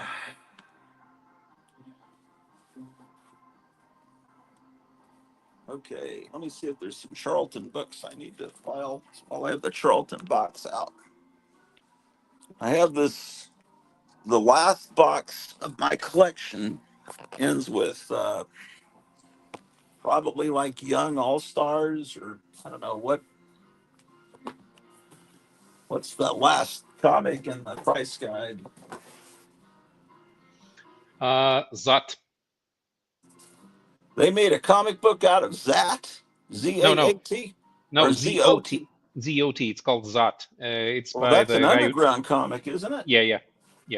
Okay, so the price guide doesn't put underground comics in. Uh, It does. Not the over. Well, maybe someone does, but Overstreet's never put underground in. Oh, but in the 80s they had to, because there were when people started going after Cerebus and ElfQuest, those things went up in price, so it was important to have those. But those have always been in there because those are ground Yeah, but level. no, I but mean, underground. Zot was True. published by Eclipse. Yeah, Eclipse is more ground level. True underground is the really dirty stuff. Is like Yeah, that's not going to be in there. I yeah, guess but the last comic in my collection is the Zombie. hmm, So there's nothing after ZO. yeah. So and then I have a few issues of Zero Hour. And, but then after that in this box are books that just need to be filed. Yeah. And so let's see. So I need to pull these. Here's some books that need to be filed in with the independent books. I also have a lot of copies of Toy Fair. That was another magazine that came out. Yeah. And, I was never really interested in Toy Fair. Although I wasn't interested in toys, at least I liked seeing the pictures in Wizard. So when they spun off the toy section into Toy Fair, they disappeared from Wizard, and I kind of missed them. But I wasn't going to buy a Toy Fair. yeah. There's a Toxic Avenger. Here's the Trump comic. He's not really in the comic. It's more history of the flag inside, but he's on the cover. Yeah. Either Charlton, but here's some.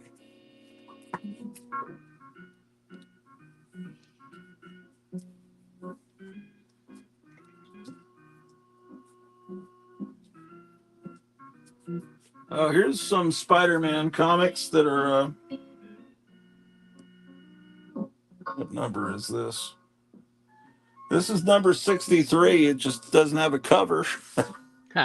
Oh my gosh, there's Silver Surfer number ones for sale that month.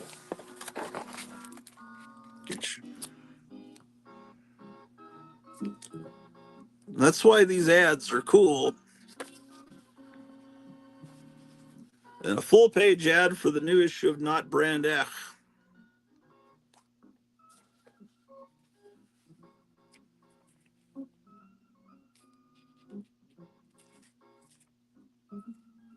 I think I have this one with the cover. Well, I'm going to pull this out and file it with my Spider-Man comics.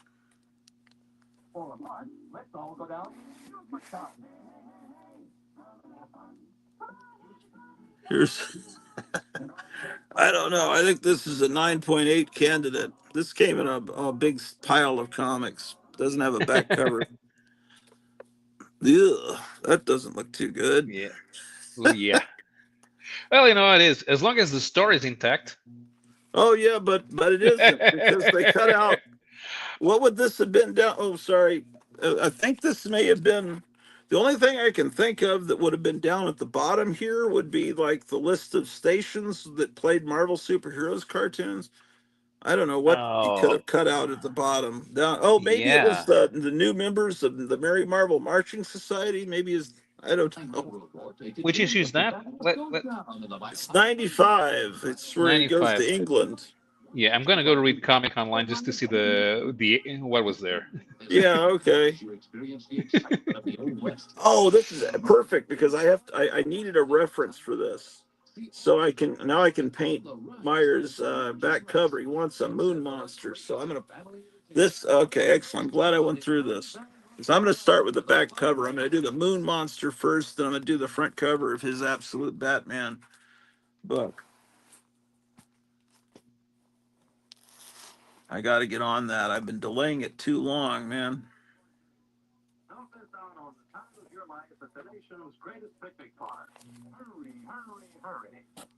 Yeah. Zod is definitely an overstreet. Zod is independent, not underground. Yeah. Yeah. Yeah, underground. You know, underground, when you see full nudity and people's heads being split open, ElfQuest is not underground. That's what they used to call ground level. But like I say, I'm a Rip Van Winkle comic collector, so I use the old terminology. I don't know all the new terms, but it used to be there were books that weren't sold on spinner racks in the regular stores, but they weren't underground. Underground, when you say underground, your eyebrows go up. It's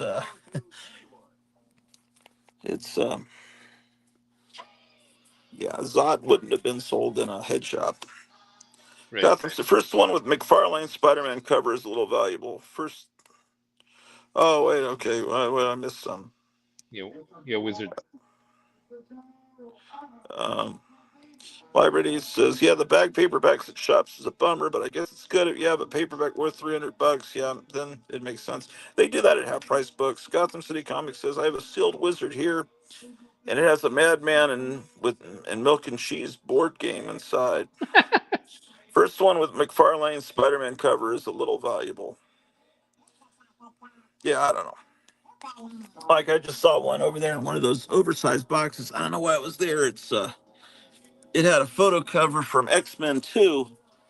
In fact, I got to pull it out because that I must have bought that just because I love that movie, man. The first two X-Men movies were just, I thought, phenomenal. Uh, yeah, why is that?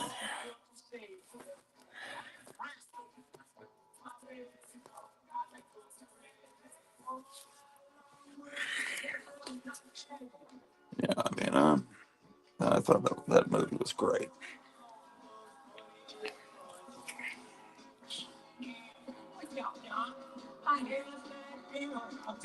And sometimes these guys that have a little bit of a, I don't know, the director of that movie had some scandals in his past or recent past, I remember, but he still made great movies usually. And who's the other guy we were talking about that had scandals that made a good movie?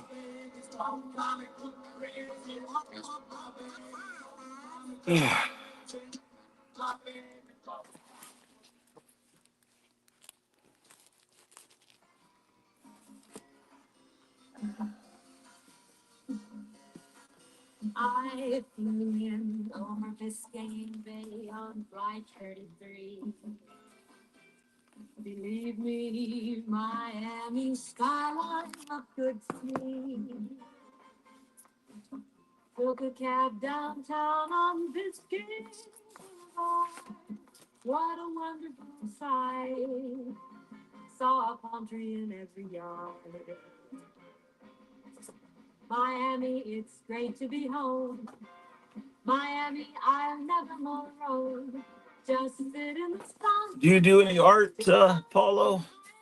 Nah, I can't. I can't draw. I can't draw a thing. Even with the ruler. What about cars? Do you ever draw cars? Yeah, but they're not very good. I mean,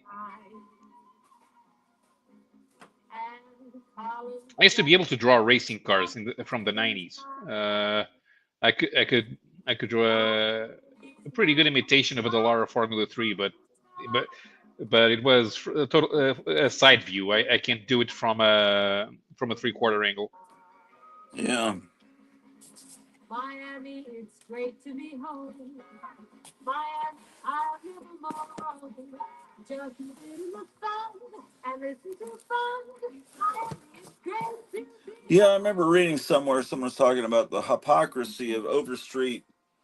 These young guys in 1970 thinking, well, we just can't have underground comics in our price guide, and then they were these prudish hippies, but then they make a big deal out of all this perversion, like it's a bondage cover, it's an injury to eye cover, and all that came out of the Overstreet. These people looking for perversions, and then they're so excited because it was mentioned in Seduction of the Innocent and all that, and Yeah. but they're like, it is kind of creepy when when you watch shows and it's like, oh man, look, it's bondage, yeah, but it's a guy tied up. Well, it's still bondage. Or, oh my gosh, look, Betty and Veronica, you see some of their thigh. Well, wait, aren't Betty and Veronica like maybe 16 years old? Maybe and you're, I don't know. It's okay. It's all right. I forgive them all. Let's see.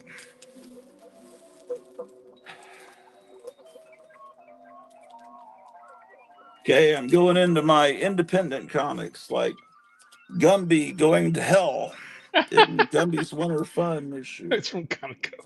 This is where I put all the stuff that is not Marvel and DC, the Goon. I'm trying to file Godzilla. And then when I get more of this Godzilla comic, I will actually read it.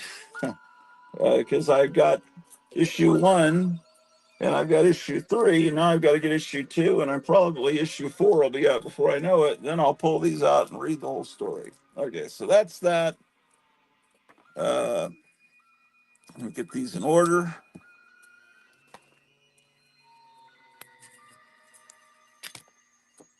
Uh,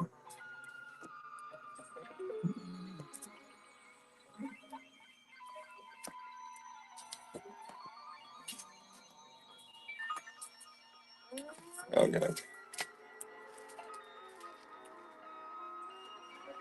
It's starting to get kind of warm up here. Maybe I've got the heat on too high. Or maybe I have too many lights on.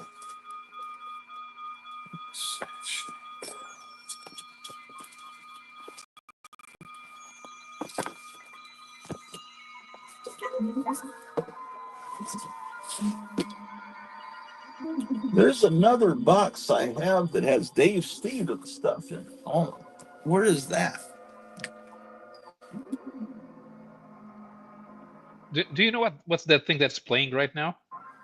Do I know what it is? Yeah. Yeah. This is a Forrest J. Ackerman record that came out in the 60s called Music for Robots. Side 1 is Forrest J. Ackerman talking and about movies and then playing some sounds and stuff. But on side 2, it's just nothing but vintage science fiction robot kind of weird sound effects. And it's on YouTube. Just type in Music for Robots record or type in Forrest J. Ackerman, you'll get it. It's side 2 you want. I mean, both sides are good, but if you don't want to hear Forrest J. Ackerman talking about Metropolis again, I need Godzilla too, but it's in my pile. I just remember I had to choose between Godzilla and 2 and 3, Kevin, and I said, send me the one with the monsters on it. But so I don't want to read 3 until I read 2. I'll get that from the next. I got to get those 2 Spider-Man books from you. And yeah, I've got to make an order, but I don't know. It might be a few days, maybe more than a few days.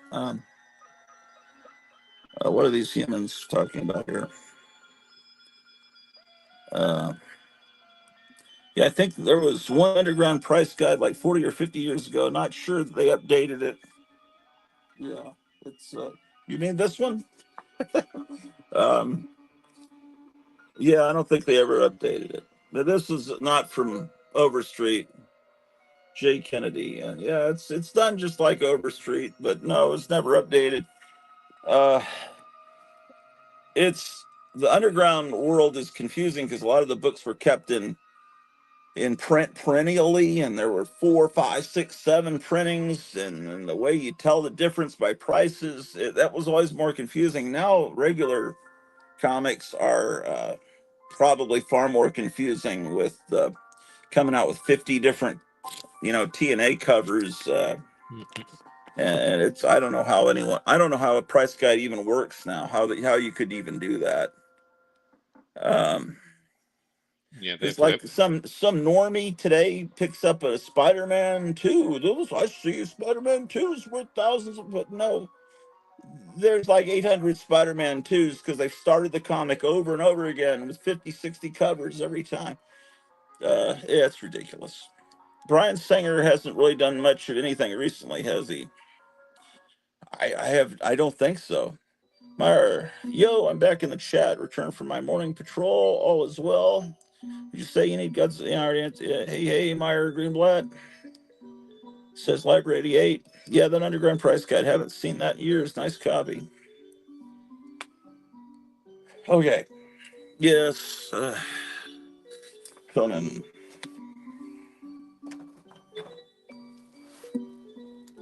Okay. So these are the. Oh my gosh. Conan, I'm not used to having, full nudity you have to cover on the. That's from Dark Horse. They would do that. it's just an ass. It doesn't count as nudity. Oh no, that was full chested nudity of the woman laying there. Trust me. That doesn't count as nudity either. Oh yeah, yeah. Tell that to Comic Crypt of Castle Hills that got kicked off YouTube Wait, for showing Wonder Woman. let me pretend to be a Eurotrash pseudo intellectual. That I'm smoking Oh yeah, a cigarette from a pig, from a pig. You ever heard of this book? You can find it like in $2 bins. The Cosmic Book. It's got good artists.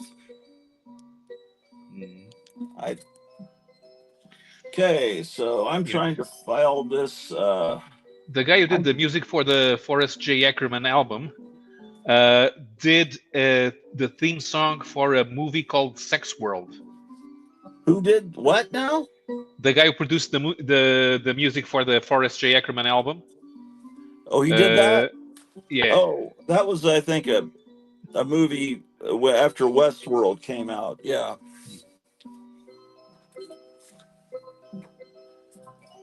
So, I guess this Heat Seeker, I'll file it under G for Gun Honey because I think it's part of a universe. So. There's some of this was the most. This has to be the most '90s book of all '90s books. Glory. Yep. Wasn't this like some? It was like a guy that wakes up in a girl's body or so. I don't remember. No, that's Mantra. Oh, okay. That one is crazy too, but it's just like there's not much more '90s than that. Yeah. But I would pick these out of dollar bins. Glory is Rob Liefeld's ripoff of Wonder Woman. Yeah. Of course, the fun part is seeing the Glory Evangeline crossover. Evangeline was a character that Liefeld created for his second company that was Outside Image, and then of course he had a crossover between the two of them. That's the greatest intercompany crossover. You get 100% of the money. These books are getting too tight, man. This is a good book, Pure Images. This is really good. So I'll pull these out.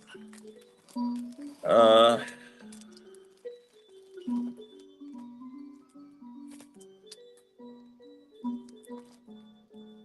Psycho.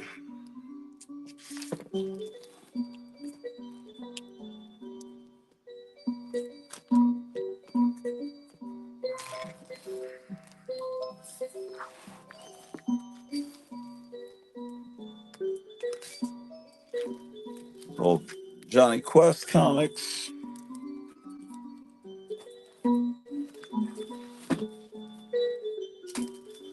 Okay.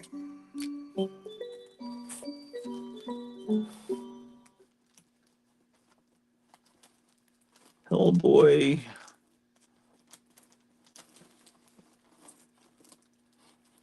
I don't have much of this stuff, but I really like. That's the first thing I got is this cover. I thought that's great, and then I got I got this, and then that box that he's getting today from Diamond probably has the third one of this. And then this is something I'll file under Mr. Monster because this is Mr. Monster's girlfriend. Just like I file Lois Lane with the Superman comics. Because technically the title is Superman's girlfriend, Lois Lane. And I just keep all of that stuff together.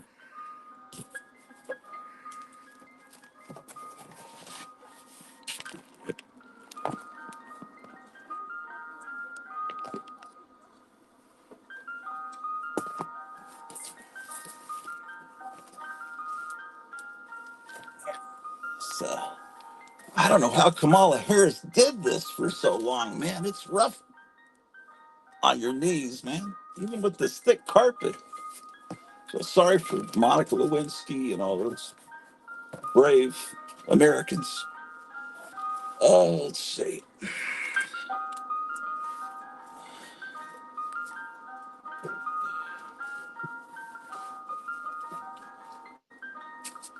Yeah, I guess there aren't going to be any more red rooms.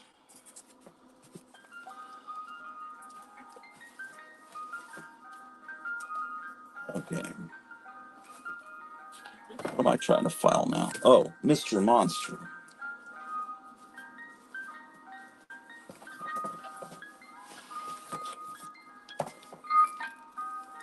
Little Lulu, Madman.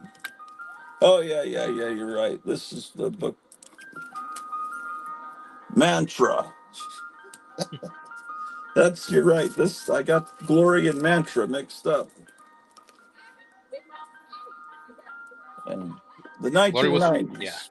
yeah. It's from Malibu's Ultraverse. So it's not even Image. You know, there was a Married with Children comic book from Now. What? Yeah, it's from Now Publishing. Yeah, that's what I want to see on my comic book cover. Ed O'Neill. You gotta look in the bargain bins for this shit. This is not a movie. They're all alive. Dracula turned into a bat and fly into the audience. See the killer death machine. See Frankenstein's monster. Look at this cheapo Man from Uncle, with, like Charlton style art. Marijuana, the inside story. Oh, there's more Married with Children. I got them all filed. Oh, Halloween. Wait. Time for trick or treating. And my delicious chocolate cereal. Married with Children should be. Time to scare up a nutritious breakfast with my Something's out of order here. My Count Chocula is the cereal with goblin good chocolate flavored marshmallows. Mars Attacks, Megaton Man. Especially delicious strawberry flavored marshmallows. Here we come.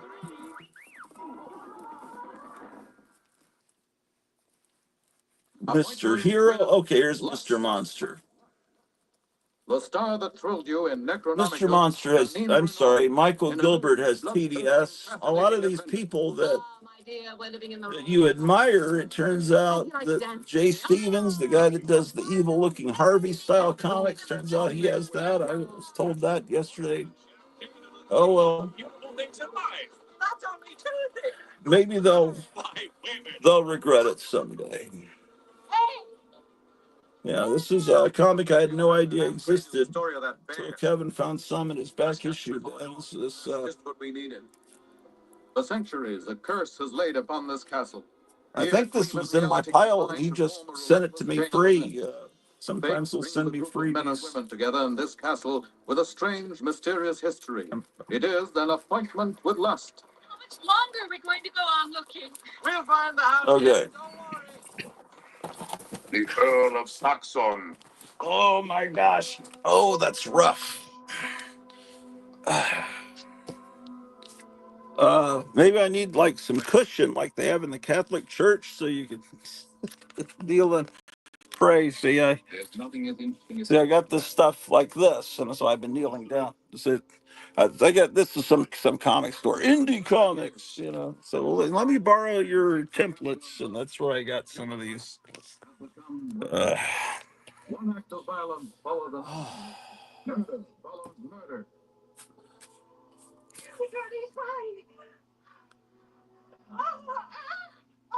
Oh my gosh. Okay, well, this is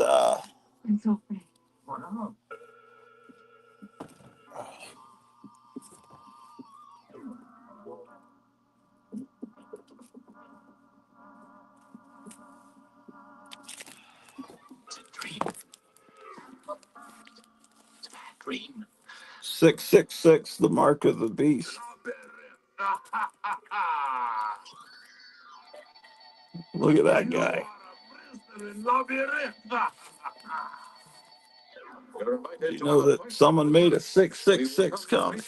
With unrestrained wild desire and blood-chilling horror. Sky Doll. I don't know. That's European. Yeah, it looks like it. There's a reprint of Slave Girl comics. Why do I have a Smurfs comic? I have 2 copies of a free I guess because it was free. This is when they're searching for comic talent.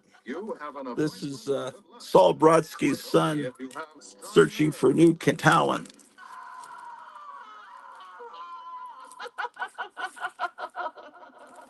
Okay, I'm trying to file these 2 Snot Girl books. Snot. Snot. Smurfs. Between Smurfs and Solson's Talent Search would go Snot Girl.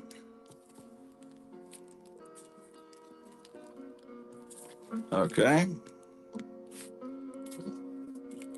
And there's Stray Bullets. It's a free comic book day. Stray Bullets. Spirit.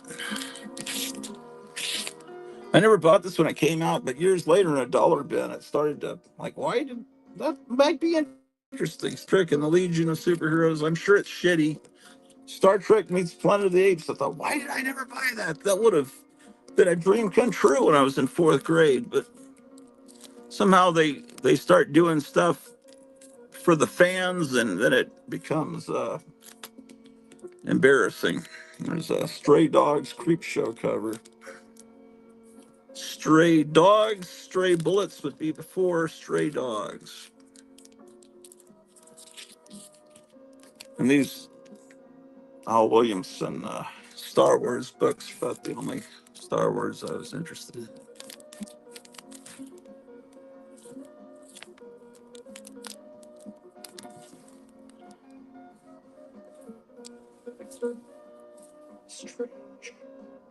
Stray, okay, Stray Bullets.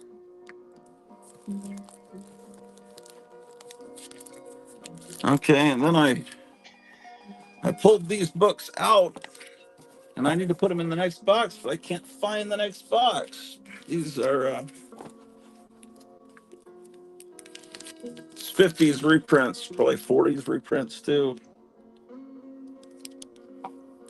I've got some trouble with girls. Actually, these Toxic Avengers would go after tough guys and wild women. Toxic Avenger 1, 2, these are new. And then we got Trouble, Modern True Crime Comics.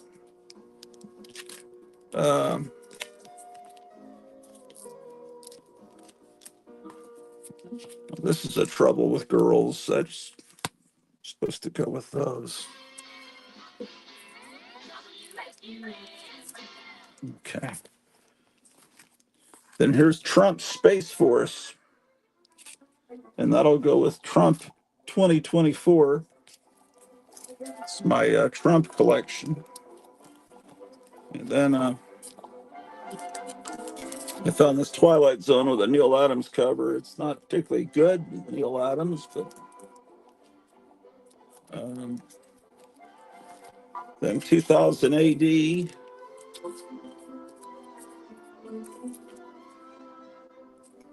Not in order. Issue 1. I have 6. Okay.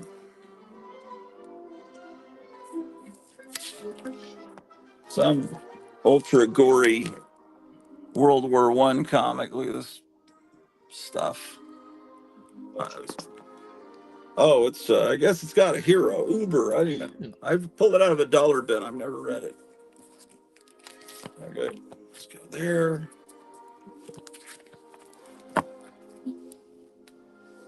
Man, it's hot up here.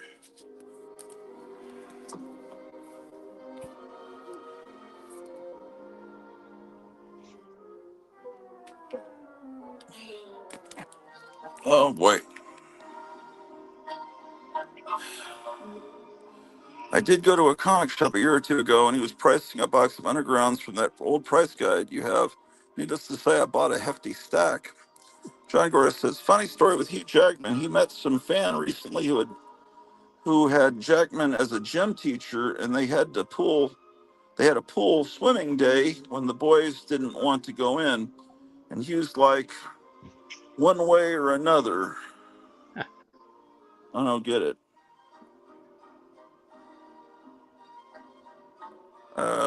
Look, I went over my he met head. a guy who knew a famous person before he was a famous person. Yeah, I'm sure it's Library 8, Married with Children, comics sold like hotcakes when I worked at a comic shop in 1990. Huh. Yeah, I guess that was about when that stuff came out. Yeah. How about that? Okay, I'm gonna start working on Meyer's comic. So,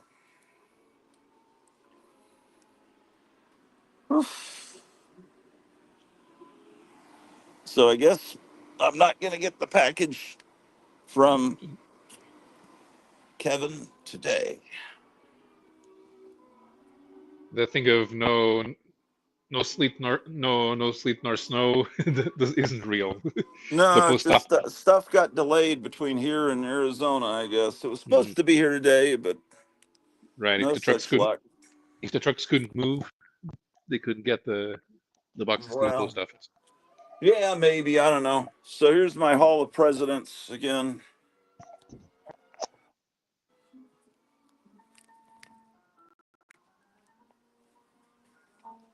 Okay.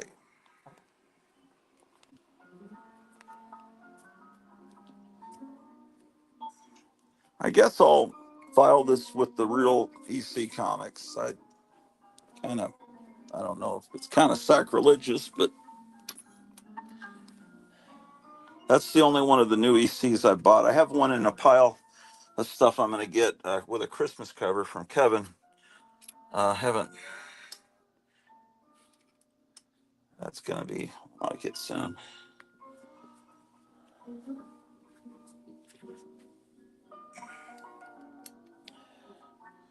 Okay. Oh, I was going to file this Charlton.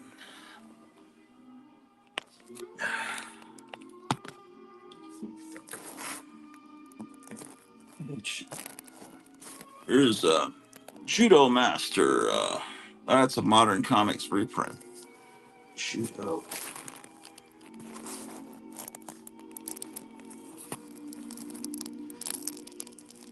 There, I actually have a copy of Jungle Gym, so I think I'll put that in my spinner rack downstairs. Look at this conga. Man, someone sent me the. Where did I get this from? Comic Book World. Is that the store that is Comic Book World? The store that Eric used to work for?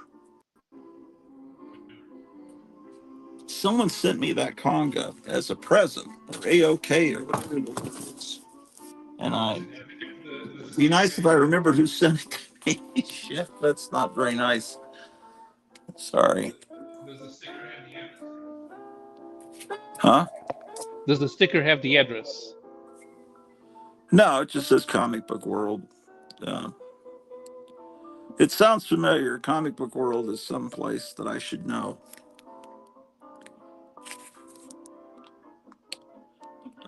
John Gores, in other words, he was going to take them by the back of their scrawny teenage necks and throw them in. Oh, okay.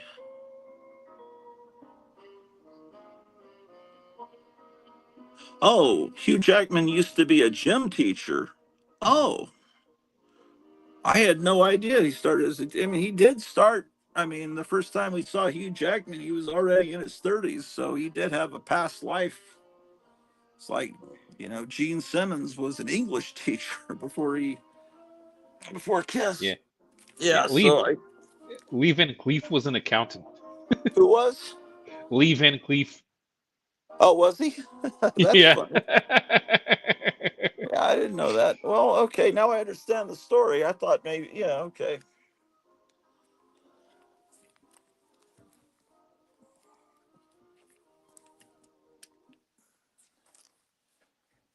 Oh my gosh. Well,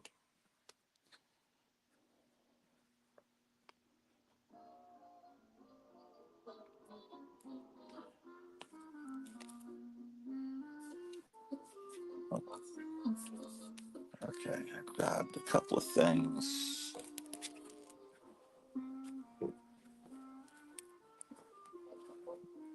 And then the kids who are actors, they go the other way around. They stop being actors and go do something else. Like the kid who played Chunk in Goonies, and he became a successful lawyer. Oh, did he? Yeah, the the the the kid from Elf, he was he I think he became a radar operator in the Navy, Uh-huh. and the kid who played Teal'c's son in Stargate SG-1 became a diving instructor. Well, child stars, it's hard because you grow up and maybe you're not as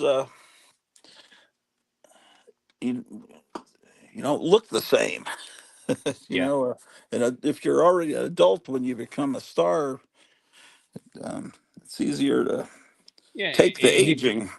if you become really famous, I mean, you don't have a normal life growing up, and then you get all weird like Macaulay Culkin. Yeah. Oh, yeah. Well, true. Yeah. Even Liz Taylor. Liz Taylor became the way she is because she was already famous as a teenager. Yeah. She wasn't exactly normal. Right.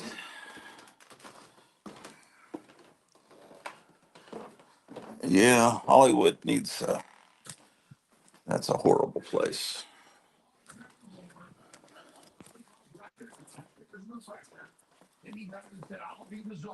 Run down this book about Freemasonry. I think my wife would like to read it.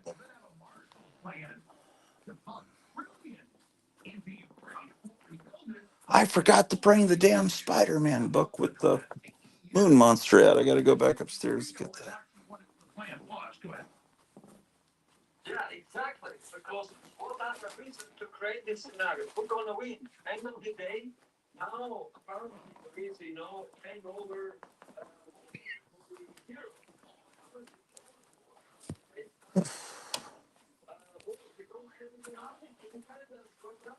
If heroes will jump.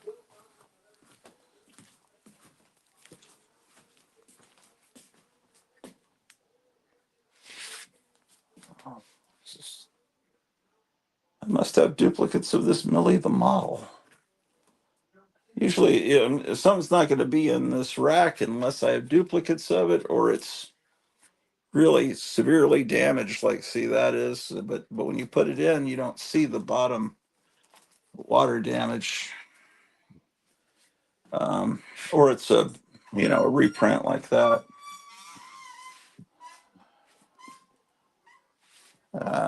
Let's cover up that fake Amazing Fantasy. Okay.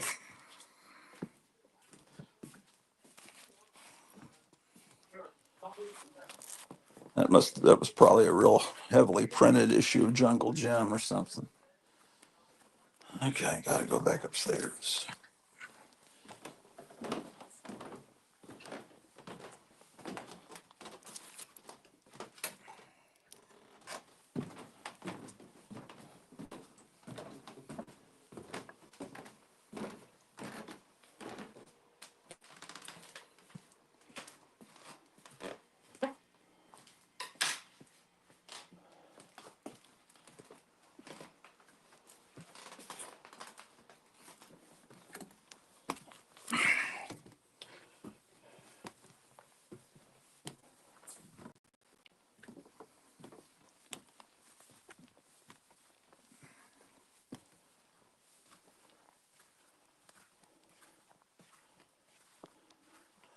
You know, that comic book world was probably a gift from Jambo, because Jambo is in the same state as Eric Breen, and he would occasionally go up and shop at Comic Book World.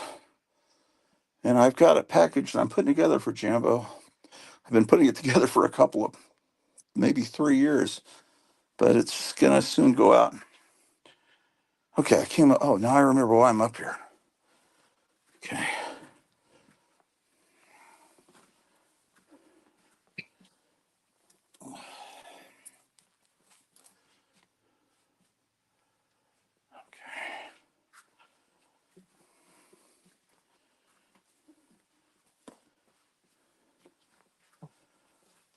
That's nice of Captain Strange Life to include those other two comics.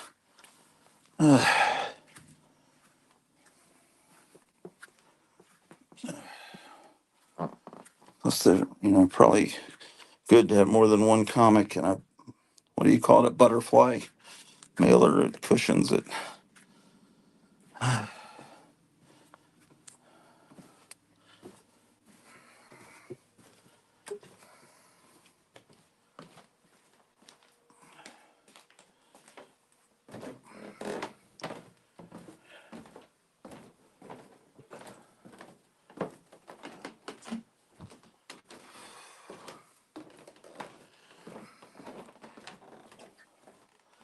I feel weird that I'm not at work. It's just,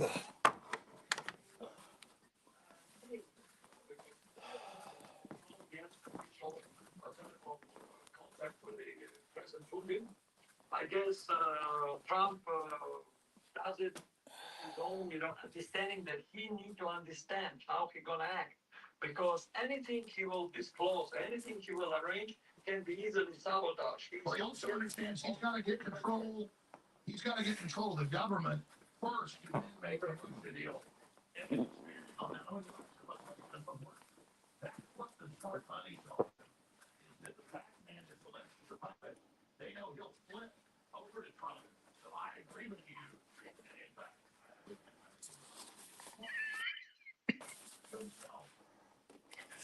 In the meantime, I'll you be start. I'll Huh? be having to to get out of the house Oh, soon. yeah, yeah, So yeah. I got I'm to gonna, probably cook some lunch for myself. My wife's yeah. asleep. Um, All right. I'll see you later. all right, take care. Oh, my gosh. There's the absolute Batman that I have to do a cover for.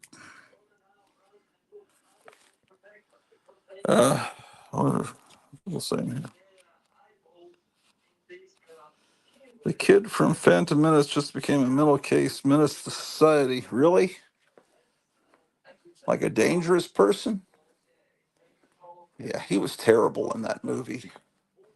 Who wanted to see a Who wanted to see Darth Vader as a little kid?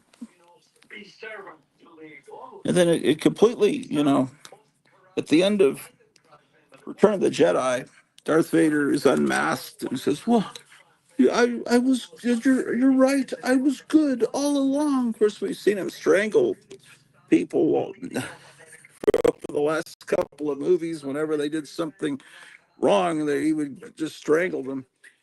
And then you make these prequels and show he killed a whole bunch of kids, and then it's like, oh yeah, you were right, Luke. I was.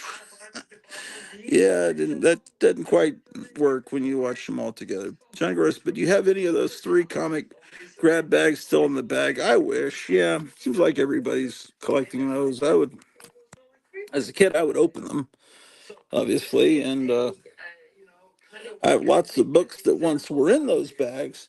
It would be nice to have. I'm not sure exactly how you display it. You can't really hang it up. Plastic would start sagging. Man, I just don't know about that. Um, uh, but I would love to have, yeah. Because when comics were 12 cents in the 60s, you got 5 comics in a bag. But by the time I was a kid, you get 3 comics in a bag. But I've seen the 5 comic ones We will see you very soon. from the 60s. So. Indictments move slowly here, but I'm told. But Trump yeah, that would be something neat to have. I agree with you. Crushingly, like everything else you've seen. Well, Crushingly. And the question is, can I find a pencil? You just spent your former The answer will probably be no. businessmen in armaments. I want to get into the security issues of Ukraine, their admission that they've sold over half the weapons in the world market. But I also want to. But I've got You ideas. just spent weeks in the war zone, correct? Yes, I had the chance to visit recently the Donetsk and the ground. Let me get some reading glasses. Where are they? We got a minute after break, but give us a little prelude. What was it like? What are you seeing? I mean, the numbers are complete collapse of the Ukrainians, and then we know NATO. Well, I think I'm going to go eat, ladies and gentlemen. And I might come on later with a show, either live or canned, to show you what I've done with this comic, because I'm going to get started on it finally. But I will be seeing you guys later, so don't take any wooden nickels. Goodbye. What are you seeing in your